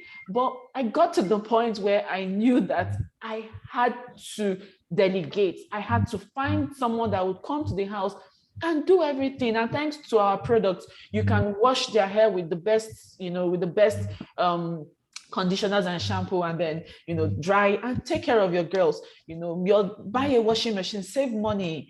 You know, if you love washing, it's fine. It's a form of workout, but save some money. You know, let me leave it to the other guests. Let me go to Joyce. So how are you able to manage your time? You're running businesses, you have a job, you have a baby, you have a child, husband, you still have to look good, because in your Proverbs 31, you mentioned that the woman has to still look good. How are you able to do all that? Thank you, Mrs. Murphy. I'll start by saying that His grace is sufficient for me, for His power is made perfect in my weakness. So that's 2 Corinthians 2:12-9. And I say that to put this in context, because when I look at all the things, I try to list out all the different things I do as I was thinking about boss moms. And at the time, it might have scared me, because I'm like, oh my goodness. But let me just, you know, you said some already, you know, I'm a wife, mom to a very active 2-year-old. She will wear you out. She's like 3 children in one. I have a 9-to-5 demanding job. I co-lead Fruitful Ministry. I'm a women ministry leader. I'm a house fellowship leader, host and leader. I co-manage a real estate business with my husband. Then coming to Longreach, I have a team size of over 8,500 members globally, so different time zones. Some people are in the USA, which 5-6 hours behind us. I'm a stockist, and in the UK, when you're a stockist, we don't have any help because you cannot afford to pay for labor here. So when you're a stockist, I do all the heavy lifting myself. When they bring and do my delivery, I have to count the stock myself, pack all the products myself, take them to the post office, or get the postal people to come and pick them up, and also key in the entries myself. So that's what a stockist business means. So it's time consuming. If you're a stockist, any stockist in the house, with 111. If you're stockist and you do it by yourself, you know that is time consuming. In the last 2 weeks, we've had upgrade promos in the UK, and it's been very exhausting. I'm also chief organizer and planner in my family. When there's a family event, I'm the one to organize it, and I have a busy social life as well. So it's full on, a lot going on right there. And you want to say, okay, how do I do it all? And to be honest, I don't know. I don't know, but let me share some of my tips. And some of my tips are similar to Chidima's. First of all, I am a planner, so I try to plan, and I learned this from my pastor's wife many years ago, that it's important to plan your year. I know that there are seasons. I plan in seasons. I plan my year, and I have a to-do list. So I don't focus on everything at the same time. So it's sort of like breaking your goals into quarters. So I'm not going to turn this into a goal setting seminar, but anyway, suffice to say, I use my goals to focus my attention and time. So if something is not a big major goal for me, then I shouldn't be spending the bulk of my time on that. So it helps me to focus and prioritize what I should be doing at every given time. Because I'm doing a whole lot, I also use, I'm sharing practical tips. I use reminders and alarms because there's so much that my brain can take. So I can't remember things. So I just put them as reminders on my phone or events or whatever. Like this event today, myself and Dr. ID, I think we agreed this date like a couple of months ago. We agreed back in July. So I had to put something in my calendar to remind me that I have this coming up. So I believe in being organized, and maybe my career also helped, but it's a skill I learned. I'm a project manager. That's the career I do. So you have to plan if you're going to be a successful PMO lead or project manager. So, but I also learned this skill even outside of work. I learned it, from attending seminars and things like that. Using a shopping list to go to the supermarket, like Chidima said, I bulk buy. I have 4 deep freezers. Thankfully, we don't have power outages in the UK. So I go to the African store. Where I live is, we don't have African stores near me. So when I do my African food shopping, I just go once in 2 months. So I stock up my freezer and all of that. So I have four of them. I also bulk cook. So I'm sharing my practical tips. I don't have to keep cooking every single night of the week. No, and I delegate and outsource. Like she said, I delegate certain things. I can't do it all by myself. Where I live in the UK, so we don't have maids and things like that here. So I've learned to delegate and to outsource where I can. I remember everybody saying that if he's doing something and that thing, you're just like spending time on something somebody else could be doing and you pay for it. So I've learned to outsource things like cleaning, ironing, laundry, cooking even. I get someone to help me with my cooking. My nanny helps with my cooking sometimes. Sometimes I even buy if I can't. If I'm in a very, very busy season of work or business, I know that I'll have limited time to do the cooking. And I love to cook. Anybody who knows me will tell you I love to cook. You can't come to my house and not find good food in my freezer. But I can't do it now as much as I used to because I have outsourced that. And I know when to say no. I know when to say no. Like Julia was saying, I cannot come and kill myself. Sometimes life can get overwhelming. The demands, if you're running a network marketing business, you're on 20 people expect you to be on demand 24/7. So sometimes I have to say no, even to my team members, my leaders. I have a choked schedule. So I have to say no sometimes because I have different things going on. I also understand that in my business, I understand duplication. So what that means that certain things, I'm duplicating leaders who are able to run their own business effectively and also stand in the gap. Even if I'm not active for a week or so, the groups will still keep going, training will keep happening, things like that. So understanding duplication with regards to this particular business has helped me because I've been able to duplicate leaders who are more than capable and even more capable than myself. And then I've learned to cut things out that are not really important, going back to my first thing about the goals, because that really helps me to focus. Cut things down. Like I love to watch football. I used to. In the last 2 years, I've rarely watched football like that because it's not that important. Those people are making £100,000 a week or thereabouts. So let me focus on building my own empire as well. News, I used to be a news addict. That is embarrass me. I can go weeks now without even watching the news because I'm spending that time on building for my future. I multitask. I bought a headset, so when I'm doing laundry, I can be talking to somebody on the phone. When I'm out exercising, I can be talking to somebody on the phone. In fact, I did that earlier on today. So things like that are the things I do, and I work really hard. So when you say, how do you balance it all out? You cannot do an 8-hour day. So I'm being totally open and honest here. I work on average 14 hours a day. And you might say, oh, is that sustainable long term? No, but it's for a season. I realize that in this season, I'm building, and it's not always going to be like that. It's not always going to be this tough. It's because I have a day job as well. So I finish my day job, attend to my family to the best of my ability, and then also try and fit in my business in the evenings. So I'm doing long hours now so that I can buy back my time, because trading my time for dollars is not in my long-term vision for my future. So I am able to sacrifice now, knowing that in the next few years, by God's grace, in the next 3 to 5 years, I'll be out of 9-to-5 job for good and able to do other businesses and things that would make me happier. So I'm paying the price now for the future I want to see. That's how I'm able to balance it. And I still have a hectic social life. People still invite me to things. I manage to fit it all. It's just knowing what to focus on at the right time. And finally, I can just tell you that I'm really blessed by having a supportive spouse who is very hands-on. So it really helps me with my daughter, because some things will suffer. You can't be doing 9, 10 different things and delivering at the full capacity. Some areas will struggle, but that's when you seek help, either from having a support network. I have that support network at home via my husband, and it's really, really, really helpful. And I just rely on God's grace. And then it's important to rest as well. Sometimes you just have to shut down and take a chill pill and relax and rest your head. And I try to do that from time to time. It's not always easy when there are different goals to crush, but hey, those are some of the tips that I really use, to plan and organize my life. Wow. Honestly, I can just, my whole jotter is like filled up. Thank you so much. And I love how practical you made the tips so everybody can relate to it. But one thing, everything stood out for me, but some things I would like to emphasize on, because I know that a lot of people do not take advantage of this, is setting reminders, marking your calendars. You know, many people just use this phone to gist, to WhatsApp, Instagram, and that's it. There is so much more your phone can do, you know, and then learn to say no.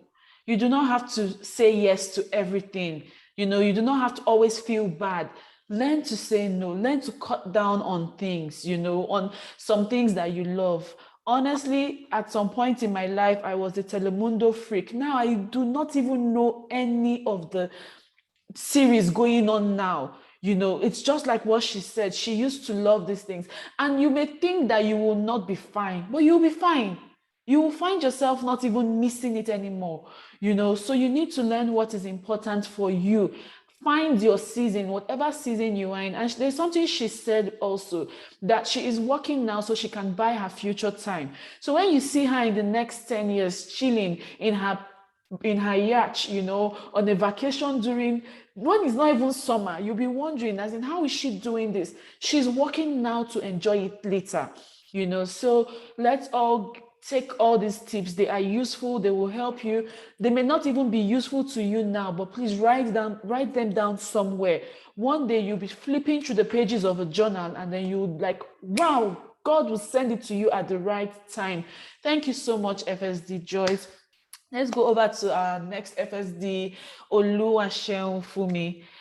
Please unmute yourself and tell us how you are able to manage your time and all. I know you said you're a single mom, so you may not have a support system from, you know, a spouse and all. So how are you able to manage your time, still work, still run your business, still look good because you look good, you know, so.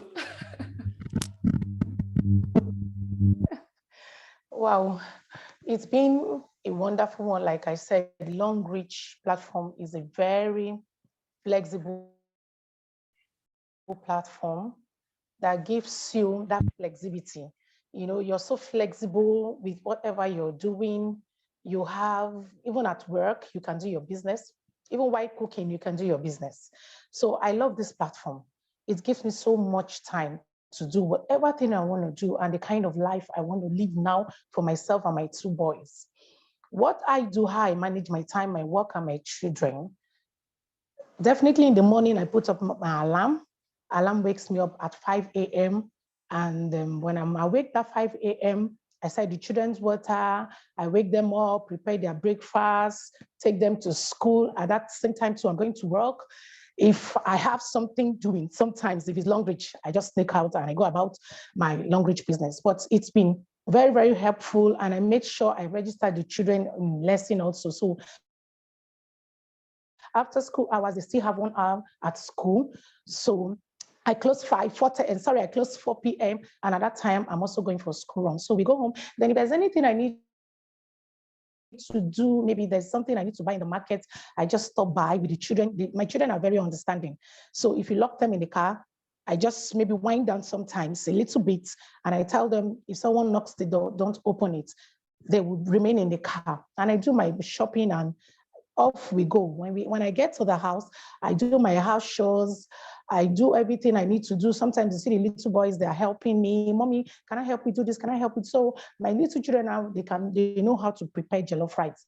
They know how to prepare noodles. They know how to sweep, dress the bed while I do the bigger work. But God has been helping us and God has been faithful, but I'm just so happy that I'm on this platform. And I would encourage every mom out there, whether single or married, to please find yourself on this platform. Thank you very much. Thank you so much for sharing that. So this is for, you know, for moms with even toddlers, preteens, teens, whatever age your children are. Please try and include them in chores right now so that you can enjoy later. Some of us are living the life of vacation. When I say vacation, I cannot remember the last time I made breakfast because my kids have taken over. In fact, right now, I'm at the stage where I say, coffee, please. Eggs, please. That's how I speak now in my house. Yes, I still get to cook, but I am not under any form of stress. And why is that? I am enjoying it now because when they were younger, you have to be with me, you have to work with me. Don't just, we have this thing of being a superwoman. I love talking about the superwoman because we just feel when we're doing it all, when we're always busy, it makes us very important. It makes you feel accomplished. But no, your children can be your biggest support system, right? Do not do everything for them. If you're brushing their teeth, show them how to do it as well. Don't just want to do everything for everybody. You will wear out easily. So thank you so much for sharing your tips with us. I cannot see SD Lillian, so I'll hand over to Dr. ID. Thank you very much. Thank you, Mrs. Murphy. So I am that super mom you just talked about who is trying to do it all without involving the children. And I've learned my lesson the hard way, and I'm trying my best now to get my children involved because I have a problem, and I think it's time to share this because some other boss women might be in my shoes. I don't have the patience of teaching someone something. I do not have that patience at all. Instead of me spending 3 hours to teach you, let me spend 1 hour and do it now. So that's also the issue I have with raising children and even outside. So I'm just thinking, I should start teaching you how to wash plates. I'll stand there and watch him wash plates, one plate for 5 minutes. No, I can't do that. So I just say, move away. I wash the plate and I move.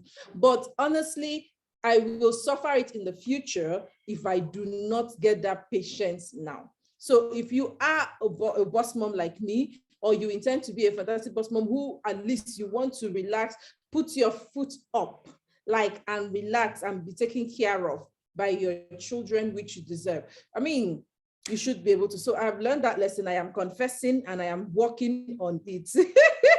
As you also say, Chai, Dr. ID, we are twins in that aspect too. I'm suffering it now. So Elsie, I am not going to suffer it. I will pull in the strings and make sure that my children will not, be spoiled. They need to learn it. They need to start cleaning their rooms. They start doing so much themselves. So thank you so much, everyone. Just one final word to every single person listening now. You've talked about network marketing. You've talked about language. Some people may not even understand what we're talking about. So I'm going to give everyone 2 minutes to please share with us, what about language that you love. And then finally, of course, your final advice to every woman that is going to be listening to you. But before we do that, let me quickly tell everyone that Language is a manufacturing company. And it is Language that brought us together. Yes, we've been talking about network marketing and all of that. Language and network marketing as a whole is the business that brought us together. And that's why we call it Boss Moms in Business. It is the business that has helped us become boss moms. We have been planning to be boss moms. We have hustled, we've tried different things. But this Language platform finally, gave us that title, boss mom, because it's made life easy for us. It's a business that we do at home. Imagine Lillian saying that she sat at home, and built almost all her business, the Language business, also at home, just like she did her clothing business. And she has achieved so much, talking about millions of naira in this short period. And this is what we do. So what do? We simply ensure that we expand the consumer base of Language products. Language has amazing products manufactured with our health in mind. Products that you and I buy every day from supermarkets without a code. What we do in Language is that we teach people how to buy Language products with a code, how to build a team, how to earn, and we also get paid. So as many people who are using Language products through us globally, you heard FSD Joyce say she earns in the UK and she earns in Nigeria. And she has teams scattered all over the world. And for everyone using Language products in her team, wherever they are, she is paid in pounds and she is paid in naira. I am here in Nigeria. I earn from every team member of mine. By the way, I have over 25,000 people in my network who are connected to me. And whenever they buy these products in any part of the world, US, UK, Liberia, Ghana, Cameroon, Angola, mentioned them, Nigeria, whenever they buy that product, I get paid. What have I done differently? I simply told them about the Longreach products. I showed some of them, not even them directly, indirectly sometimes. And I showed them the products. They bought the products, they fell in love. I told them how they can make money from it, and they're ready to make money from it. And today we are all boss moms. We are all independent women. We are all women of impact, women of substance, touching lives, impacting lives. Every woman you've heard speaking in all our Boss Moms episodes so far, one platform connects us, and that is the Longreach platform. That is the platform that has given us the voice. We invite you to share this platform with us if you're listening to us now and you are not part of us. This platform can help you achieve your Boss Mom status in a shorter period of time, which is like whatever as the Lillian said. She said it. She would have been a boss mom, should have been successful, but maybe not in 4 years, maybe in 25 years. We can show you how you can do it in a short period of time. And you can also share your story on a platform like this 2-3 years down the line. And when you're sharing that story, you are also impacting life and touching another woman. Our mission is to ensure that every woman becomes a value-added wife, a value-adding woman, a value-adding mother, all over. You don't have to be just a woman. Be a value-adding woman. That's what's important. So I'm going to go around now to the I think as the Lillian has another thing at 9, so I guess that's why she had to leave. But please listen to us and let's ask questions. Let's hear your final words. What is it you love most about Longreach, and what's your parting words to those listening to us, especially to every woman right now? Let's start with you, FSD Joyce. Hi, Dr. ID. What do I love about Longreach? Too many things. The other day, just before the UK Longreach Award ceremony, I did a post on Facebook, 10 reasons why I love Longreach. And I'll quickly recap it because Longreach, like you said, is an amazing platform that's connected all of us on this call. And one of the things I love about Longreach is the enriched relationships and the growing global network of people I've come to meet. I probably would never have met you or Mrs. Murphy and the other leaders like Chidima and Sheofumi that I met today, if not for Longreach and all the other leaders. You know, the other day I met my SD for the first time, and it didn't feel like we're just meeting for the first time physically because we've built a relationship over Zoom and over telephone over about the last 3 years. But I met her for the first time just a couple of weeks ago. So Longreach is an amazing platform. It's the business of the 21st century. And I'll just share those 10 reasons with you. One, I've talked about the relationship is it's a big deal to me. The good health. You know, I have several product testimonials. I used to suffer from chronic constipation and other things, you know, insomnia. The tea sorted my constipation out. The berry oil sorted out my insomnia. It's fantastic, and I can go on and on. I had 2 problems that they took sorted out. So the good health that you enjoy from fantastic products, simply use your code to buy directly from Longreach instead of the supermarket or market. Personal development, I won't even dwell on that because I've mentioned it earlier. All expense paid holidays. I've qualified for 2, and currently I have the opportunity to qualify to go to the Maldives. Who wouldn't want to go to the Maldives, all expense paid for a 5-star treatment all the way? I certainly want to go to the Maldives. It's on my bucket list of places I want to visit. You know, the empowerment of self, because I've spoken about empowerment. It's not just empowering other people, but you empower yourself via this platform, and then you're able to also empower and touch many lives. The personal brand and influence. Dr. ID is a brand, like Mrs. Mob, like Lydia was saying earlier as well. She is a brand, and that's what Longlive gives you. You have influence over lots of people look up to you. You grow a personal brand. Any multiple currencies. What's not to like about that? Every week you get your alarm, as they say, hits your UK account and also your Nigerian account, the same effort, family legacy. Your job, the day you die, they might just give the lump sum to your family and that's it. But this business will continue to pay your family from time immemorial as long as the company is in existence. I'm able to save for my little daughter, she's earning, my husband is earning, other people are brought on board, my sister and other people, they're also earning. I'm also in the process. This one is really for me, one of the key reasons that drives me in the process of buying back my time. And I like to say that because I want to stop trading my time for pounds. I've become a better person, a better version of myself, and in fact, a better Christian as well, because this business teaches you Christian values, and that's who I am. So I have to say that it teaches you to become a better Christian, because you have to be selfless if you want to succeed. If you're a selfish person, your success will not probably come via Longreach. You have to develop selflessness. You have to be patient, because it's not a get rich quick business. So you have to have patience to wait, to plant, and to see the results. You develop perseverance, because there will be challenges along the way, and you're not going to give up at the first challenge and just say, oh, it's too hard. No, you have to persevere. Collaboration. Tonight is a collaboration, because we're not in the same team. We're in the same bigger team, but we're not in the same immediate team. You collaborate and work with other people at your local level, at the higher level. You're collaborating and teamwork. Sacrifice. You have to sacrifice for the people you've introduced to the business. If you want them to grow and see results, you have to sacrifice your time and resources to develop them, to nurture them and see them fulfill their potential. You have to have generosity of spirit. And those are all, to me, all Christian values. Then hard work. Hard work might not be fanciful, but if you're hardworking, then you're going to see results. Because I shared earlier, I work long hours, so my results are not as a result of luck. Grace found me, but hard work, you have to do your part. And then love and community. I love that, because I'm a person, I love people, and this is, growing my network. So these are things that, I love about Longreach, becoming a better Christian and a better version of myself. And I just want to say, I encourage everyone, there's a Longreach, there's no loss. It's not, nobody's going to come and say, oh, return my money to me. No, people are buying products, and there's a fair exchange immediately. Everything else you're going to make is profit from Longreach, because the day you decide to join us, all you're doing is exchanging your money for products that you're going to take home and use. And these are the same products you would have still bought anyway. So it's a win-win scenario. All of these are just 10 simple reasons why you should change your branch today.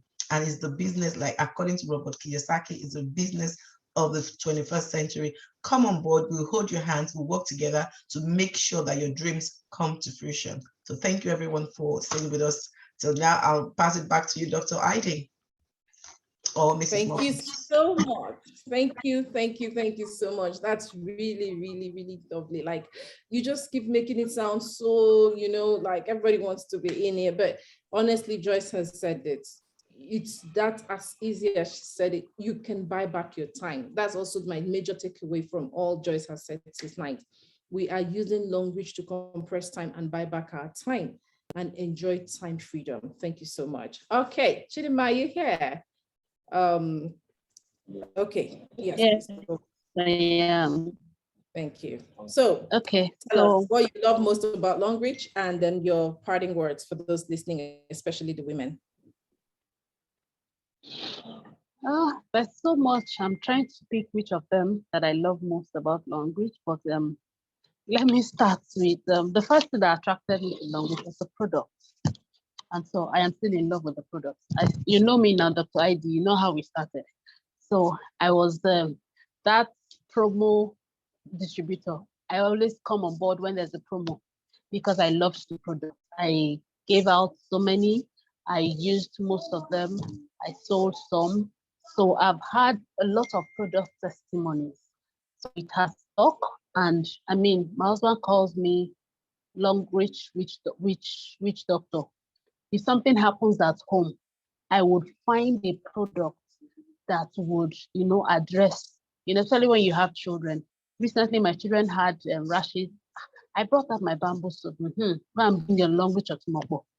So I always have a product for everything at home. So I love the product.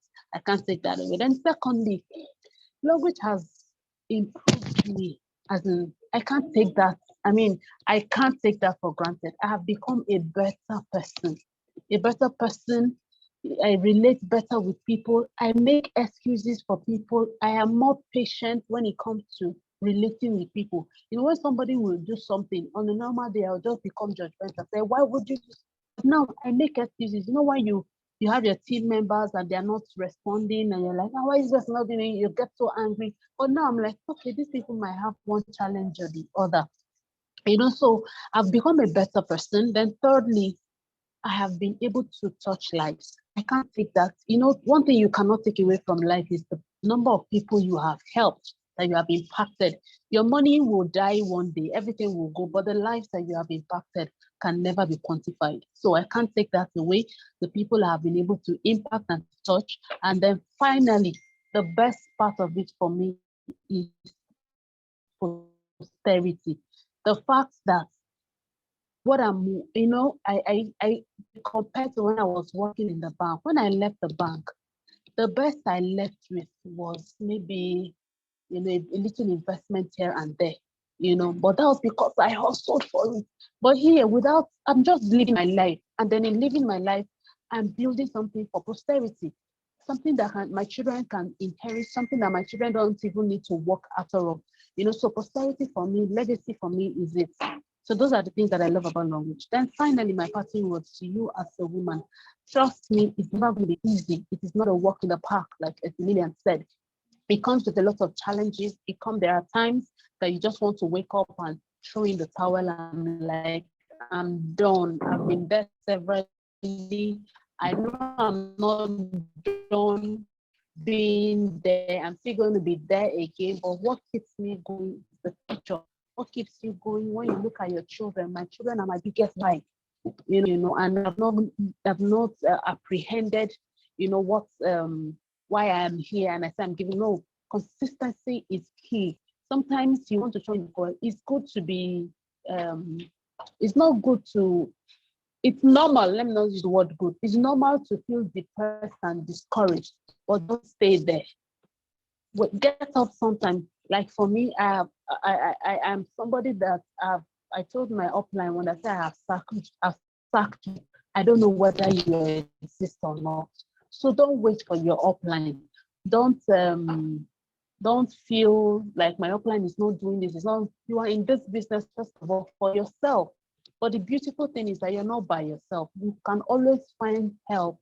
I remember how many times I would call Dr. ID, please, can you help me with this? And then sometimes I'm like, I don't need, she doesn't need to do this for me. And many other people, as the Lillian, sometimes I will chat them up, please, I need help. And they will, give you all the support that you need. So reach out, collaborate. Don't stay depressed. Don't stay discouraged. Get up, do the crying you need to cry, wail if you have to wail, but don't stay there.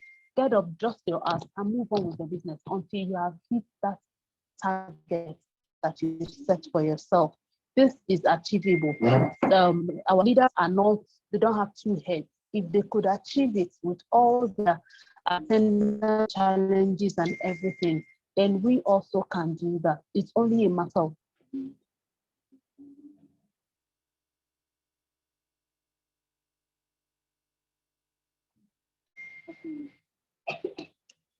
okay, can you hear me? I'm done. Dr. Ivy. Oh, okay. So you went, I couldn't hear the last part, but thank you so much. Thank you for that. Yes, thank you for re-emphasizing, the importance of literally developing yourself, impacting lives, and touching people on this platform as well. And the posterity, very important, very, very important. Okay, let's hear you, Oluwaseun Fumi. Can you also tell us what you love most about Long Reach and your parting words for everyone listening, especially the women? You can unmute yourself, please.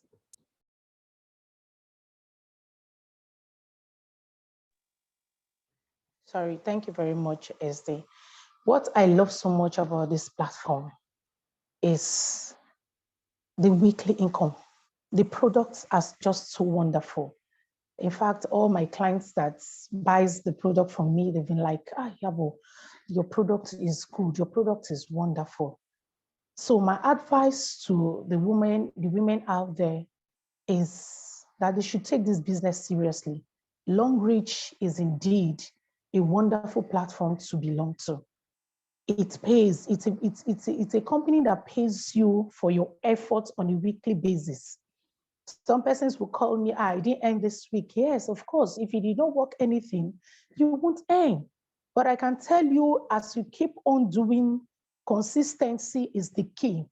As you keep on working, as you keep on, focusing on your business, I'm telling you, in no time, you'll start receiving passive income. There's something we call passive income. You will just be earning like that. Why? Because you have built a team. So I encourage every woman out there that look at me as a single mother today. I take care of my children are attending good schools. I pay my accommodation. Recently, I was talking to one of my SDs and I told her, and I said, flood. In fact, my whole house was flooded. Ordinarily, I wouldn't have done this presentation. I wouldn't have given my story because it was really, really discouraging. But I just told myself, why? I'm capable. What I did that day, yeah, I find the whole place was flooded, the kitchen, toilet, bathroom, everywhere. I just took my children to an hotel. I paid that night and we slept. We had a good night. The next day, I didn't want to stress myself. I just called somebody and I paid him and he came and cleaned up the house. That's because I am a member of Longreach. If I wasn't a member of Longreach, there's no way I would have done that because one, I'm a monthly earner. So there's no way I will have that money to even have paid that person. So this platform is a platform that keeps money in your accounts, your children's accounts, your other accounts. In fact, this platform is a platform indeed to belong to. Please, friends, my team members out there, I will encourage you all, please continue. No matter the setback, no matter the discouragement, this platform is just a platform that if you continue, at the end of the day, you will give God thanks. And as just the way I am thanking God and also thanking God for my uplines, I'm grateful. Thank you. Thank you so much. Thank you. Your story is quite encouraging, to be honest. When you spoke to me about that floor 2 days ago, I was so worried. I remember telling you, please, you need to cancel. But I love how you say, why? Just go to take them to a hotel and then by the next day, everything is sorted. And that's confidence. It's not just about the money. It's the fact that you're confident that you can handle situations and you're not letting situations weigh you down. Like, I don't understand. No situation should weigh you down. It can make you sad for a few minutes, a few hours, but then you pick up your pieces at the bottom and move. And that is what I have learned so much. So thank you so much. There's a comment that just came up and it says, Longreach has really made me know. Favor says, Longreach has really made me know a lot of people that I wouldn't have known, and also products that have really helped, thanks to toothpaste and Atru, just to name a few. Thank you, Favor, for sharing this. All right, Mrs. Murphy, it's over to you. Let's also hear your parting words and any final thing you have to say. Thank you. Okay, thank you so much, SD. Thank you so much to all our guests and the viewers. For me, one thing I would say about the company is that you would never really know how much you can evolve until you join this platform. Yeah. And I'm saying that from a very, very, from the depth of my heart, like some things I was very confident about. I was financially, I was very confident. I was comfortable. I was sure I was there. Longreach rubbished me like, shut up. Confidently, I felt, oh, okay, I can stand in front of the crowd. I can talk, I can present, I can do this. Longreach shut me up. Like, I have been molded, I have been transformed. I'm saying this because I was at a point where I felt I was it. And now I'm at a point where I know I haven't even gotten to where I want to be, because there is so much more you can learn about yourself. That thing you are so confident about yourself, is it the money? Is it the self-development aspect that people have mentioned? Maybe you feel you've gotten to the apex of that level, of that thing. Trust me, you have no idea. Our dear PhD doctor is here. I'm sure at some point in her life, well, she has shared it several times, she felt she was there. Longreach humbled her and has taken her there. So please humble yourself, be ready to learn, be ready to unlearn certain things, be ready to relearn certain things. This platform will expose you to so many things. The network, the kind of people, the quality of friends. I love saying this, quality of friends. Many of us have so many friends, but the quality of friends, the quality of people in your contacts will blow your mind. And then also, the fact that the products are amazing. Let me just, okay, so this is my, if you see all the products here, like this is my office, but I have so many products. What these products have done in my life and the life of those that we have introduced these products to. If we start talking now, we cannot finish. So if you were invited to this live video, you do have no idea about the products, please just request for the catalog. Don't just ask for a particular product. Request for the catalog. Go through each product one by one. I can assure you, and this is a promise, you would see something you didn't even know you needed. You would see a product you did not know you needed. You will see a product that will help somebody you know that is battling with something, or that has, you would definitely see something you need. So please, this business is for everyone. And I'm going to leave with these words. If you feel you have too much money, please join this business and empower people. If you feel you do not have money, that is the main reason why you should join this business.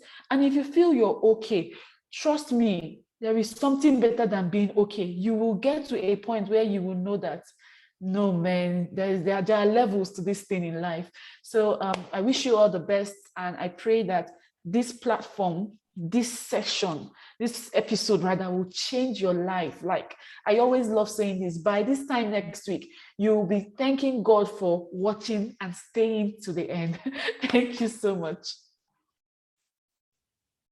Thank you so much. I want to say thanks to everyone who watched and stayed to the end. I believe you've been impacted. Please drop your favorite emoji right now in the comments for the speakers. So drop your favorite emoji right now for the speakers. I believe you've learned something. Please go put into practice. This video will be uploaded to our YouTube channel, The Dynasty Group, by tomorrow. But it's currently available on on Facebook rather. So you can just go to any of the speakers' Facebook page. I believe we all shared it, and you can watch a replay of it. Just hold on to it and watch a replay of it as well. All right, so please join us again next Saturday, 7 p.m. for the 7th episode of Boss Moms. You will not believe the Boss Moms scheduled for next week. Fantastic. So I see the favorite emojis. Fantastic. So thank you so much, FSD Joyce. Thank you, SD Lillian. You're not here. We thank you. Thank you so much, FSD Oluwaseun for me. And thank you so much, FSD Chidima Sofo. You guys did amazing. You ladies did amazing tonight. And I believe that we will continue to talk about your stories and everything we learned from you. So thanks, everyone. Feel free right now to unmute yourself and say your thank yous and your good night to our guests. Thank you, Dom. Amazing one. Thank you, ladies. Thank you, my Mom. Thank Thank you. you, Mrs. Mom.